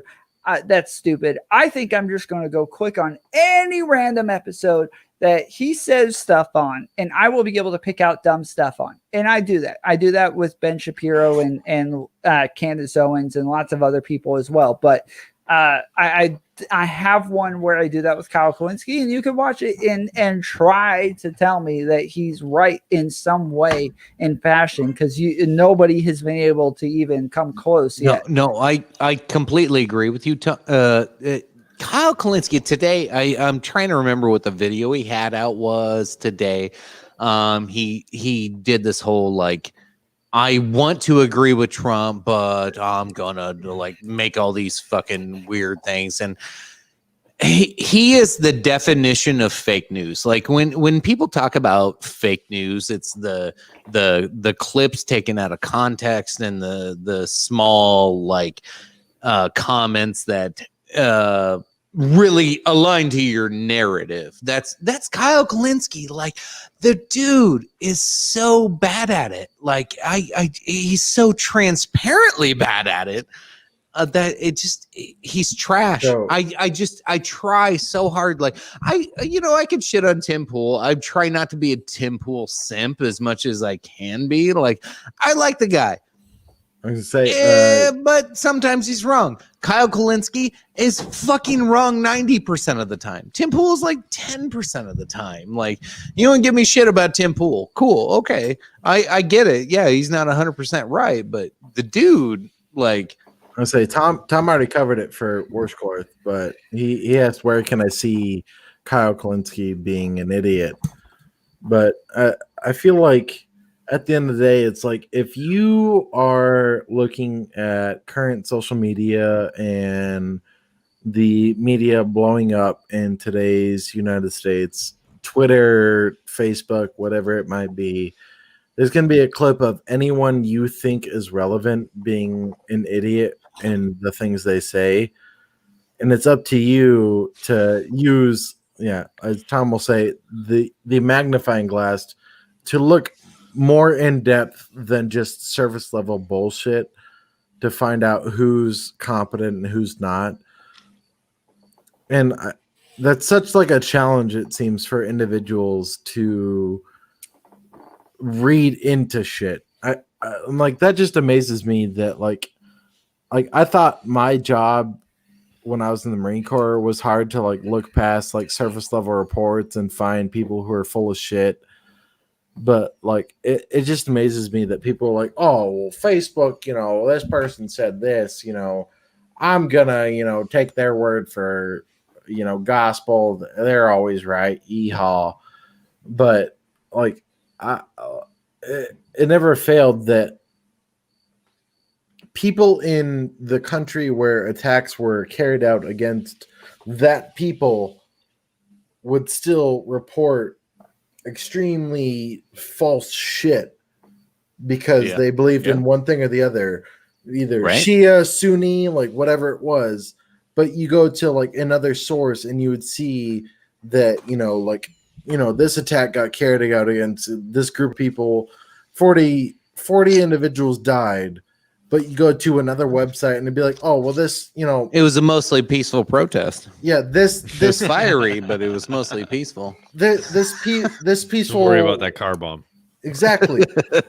The worst, the car bomb happened. The worst, but it was mostly peaceful. The worst I saw was the attack in Turkey at the end of 2015, right around Thanksgiving time frame. It was like a celebration in their area, and it was like hundreds of individuals were killed in the middle of a suicide bomb.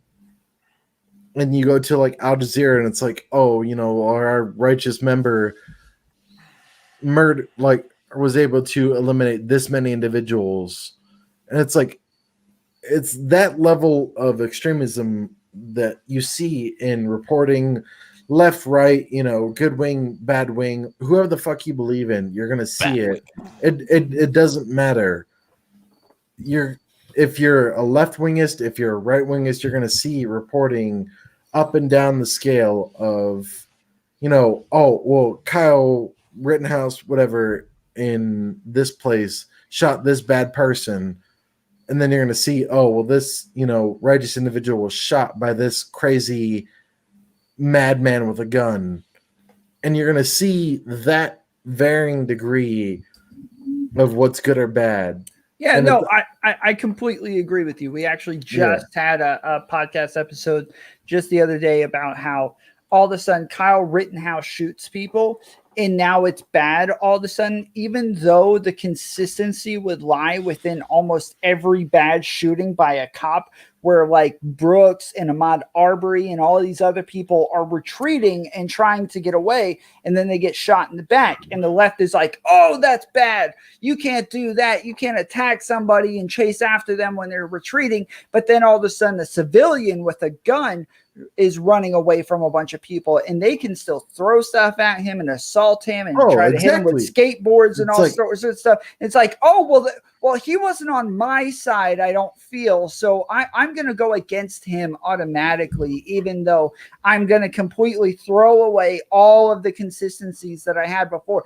And then I'm going to throw out a video of him where he hits a girl, even though a little while ago I was saying it doesn't matter what these other guys had on their record or what felons they were or what bad stuff they did, because that doesn't matter when it comes to the police shooting. Like, they just threw away every bit of credibility that they had in that moment. Oh, well, speaking of that, Tom, I'm going to interject real quick because I saw a meme the other day that my pal Tony, who's not with us tonight, Dog, had sent me a meme that said it was something along the lines of peace out, washcloth. Yeah. Peace out, washcloth. Hey, stick around, washcloth. We're about to go to a private show. You're welcome to join. No, the meme that came across was it came down to God damn it, I'm totally losing my train of thought. It was Phil. You remember what I'm talking about here? It was Tony had posted the meme of, every time a black guy gets shot by the police, then all of a sudden, right-wing pundits look up his criminal record. When they see it, they go, "Yes, he's a criminal." Like it's fucking weird. It's gross. I hate it, but it's true. It happens. You see it every one of them, whether it be Steven Crowder or fucking Ben Shapiro, they all do it. As soon as you see somebody who supports the left-wing narrative on Black Lives Matter or anything like that, well, as soon as they're like, he was a criminal, his life didn't matter, he's a criminal now. And that's not an excuse at all. Like, no one's life doesn't fucking matter. Mm-hmm. Like, I'll say that, like, fucking whole red-blooded fucking I love guns American, nobody's life doesn't fucking matter. But at the same time, if you're gonna fucking throw your life away and try to be a criminal and resist arrest, do all this or that, and you get shot in the process of resisting arrest, then I don't know what to fucking tell you. But at the same time, if you're not a red blood American, or like, I don't even know how to fucking like say this the right fucking way. But no matter what you do, say anything. If you're in the fucking wrong and if you're not American, die, bitch. No, yeah. that's not at all. But if you're genuinely being like a piece of shit, if you're a criminal or you're doing stuff in the wrong, and you expect like the entire righteous side of the law to come down on you when you're being a piece of shit, you're not gonna get it. Mm-hmm. But at the same, the left pulled a Candace Owens on Kyle Rittenhouse. Like, they were like, he's got a bad past, and he came into this with bad intentions, and he didn't cooperate with. They were wrong of people. Like, and that's what I'm saying. Is like all of the things that I agreed with the left on when it came to Ahmaud Arbery, when it came to George Floyd, when it came to all of these other people. Like, I agreed with them on all of that. And I'm like, yes, the right has freaking lost their minds when they're coming out with his record and talking about just because, he did something wrong. Now, all of a sudden he deserves to get shot, he's not attacking them and not violent, doesn't have a weapon, and somehow he deserves to get shot. Like, I agree with all of this stuff. But then a guy is retreating and running away from a mob of 20 to 30 people. And now it's okay. Now now we're gonna switch it all up. And you should just die. Yeah, now he's a violent. He deserves to die now. Yeah. Mm-hmm. Now he's a violent criminal. How dare he defend himself? He should have let people hit him with a Molotov, hit him with a skateboard. Should have let a sex offender pull his pistol on him and shoot him. But how dare Kyle Rittenhouse fucking defend himself? How dare he? Yep. Like, the only thing I will say is that on that note, fellas, we also have a debate just to like yesterday on that exact subject with the lefty as well, so that you can check that out if you disagree. Oh God, I got a lot of disagreements with your interview last night, but You talking your about interview with last Hans? night, Tom. I'm just gonna flat out say, out of all the podcasts you've done, that one, I was like, dude, bro, I gained so many you missed so much. I don't know. I gained so many followers from that just because my community hates me. Like, they disagree with literally everything that I say. My community thinks I'm the dumbest person in the world, and but they all continue to follow me.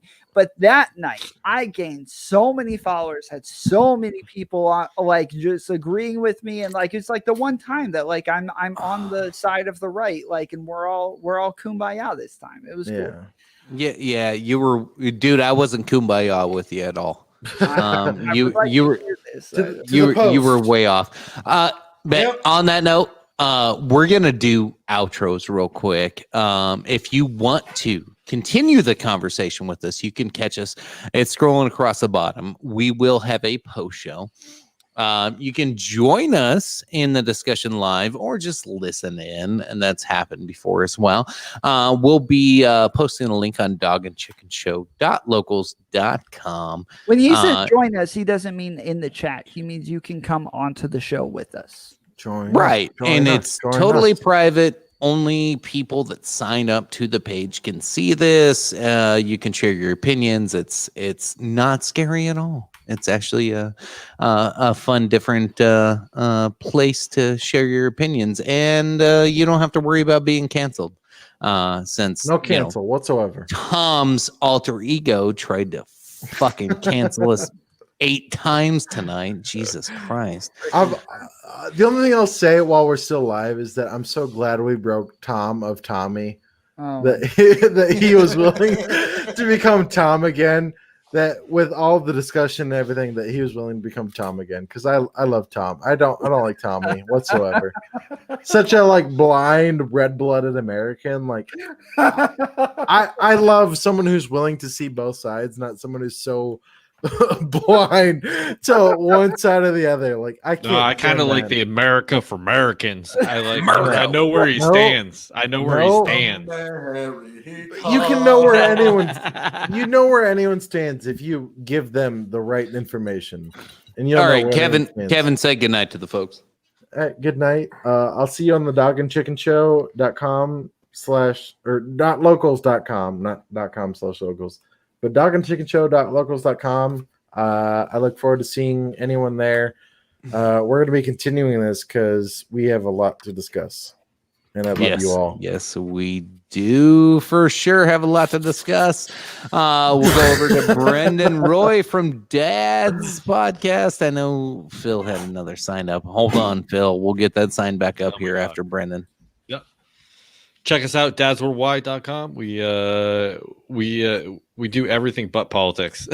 So stick with the Dog and Chicken Show when it comes to politics, and then come see us for some dad funny, ridiculous, awful nonsense.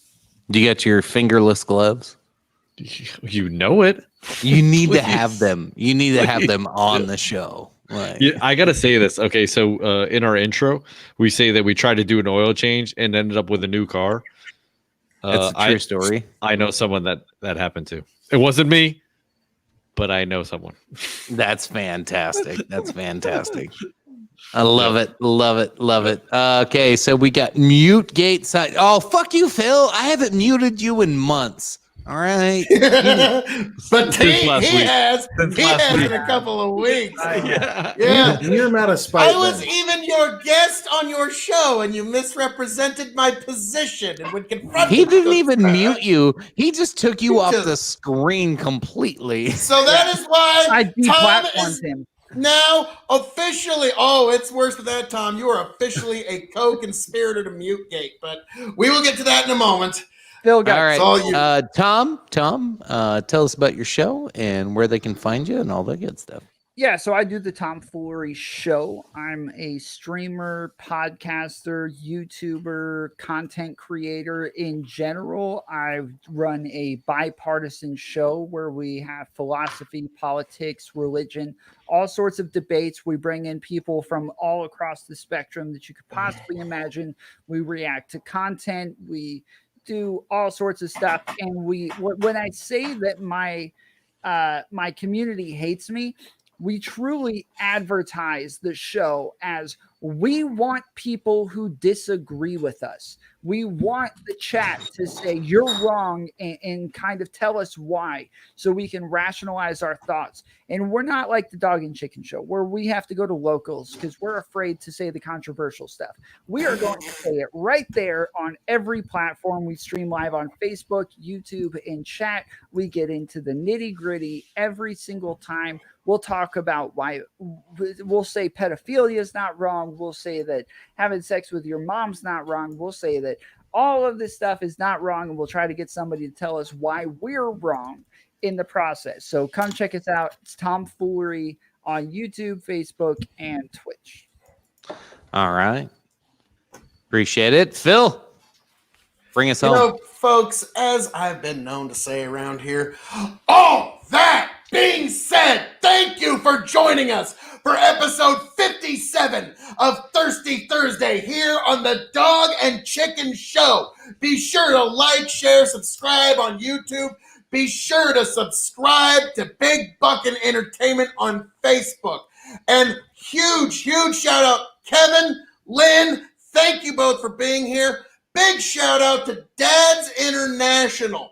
Thank you for joining us this evening. Definitely check them out for all of the shenanigans over there. Also, be sure to check out the Tomfoolery Show, where you can see Tom, your king of extreme. And also, be sure to keep your eyes on this space, because your king of extreme is going to have a response video to Hans of Harkir and Tomfoolery in the gun debate. Keep your eyes on this space, and you can see that over at the KOE Nation YouTube page. Thank you for joining us. Thank you for being here. Yes, check out the original there, but definitely the reply video is coming soon. Great content, but thank you, folks. We could not do this without you. Like, share, subscribe, and keep up with all the crazy happenings around here. Couldn't thank you enough. Chicken, take us away. Folks, thanks for tuning in. I think Phil did all the promoting we need to do at this point. Appreciate all of our guests, whether it be Dads Worldwide, Tomfoolery Podcast, KOE Nation, or even Kevin and my brother Lynn jumping in on the discussion. I appreciate everybody. All the participation in the chat was a phenomenal night. As always, Phil doing the outro right. Yes, Phil always nails the fucking outro. Now, if you want to see some bonus content, want to see some bonus material, check us out. See it scrolling across the bottom there. If you look that up on your phone or your computer, you can sign up easily. It's free and available. I'll post a link to where you can join the show. You don't actually have to talk in the show. You can just join the show and watch along with us as we record in the post show, as we're going to talk about some of the Brian Stelter and one of the most spiciest videos in the world. Ben Shapiro watching WAP. Oh no. If you don't know what that is. Oh no. Oh, he no. sure don't. Oh no. He has no clue. Oh no. This is gonna get good. Y'all gonna love this shit. Tune in. Even if you don't tune in tonight, make sure you sign up for dogandchickenshow.locals.com, because we will at least have the video uploaded to where you can watch our post show. They're exclusive only to members. It's absolutely worth it. It will be. I guarantee this is going to be a fun post show. I can't wait to watch Ben Shapiro's review of WAP with you all. This is going to be great. Country of Crybabies, thank you. I appreciate that t-shirt you got there. I got my I Love Uranus shirt on. I got to get my direction right. I got my I Love Uranus. Make Uranus. I was going to wear my blazer, but you wouldn't be able to see my t-shirt. Yes. All right, folks. Let's give one final toast to those that have stuck around and drank with us all night. Cheers to you. Thank you, everybody. A lot of fun. Thank you. Appreciate you guys joining. Awesome chat. It was. And as always, appreciate you. Love you. Bye. To the post show. To the post show.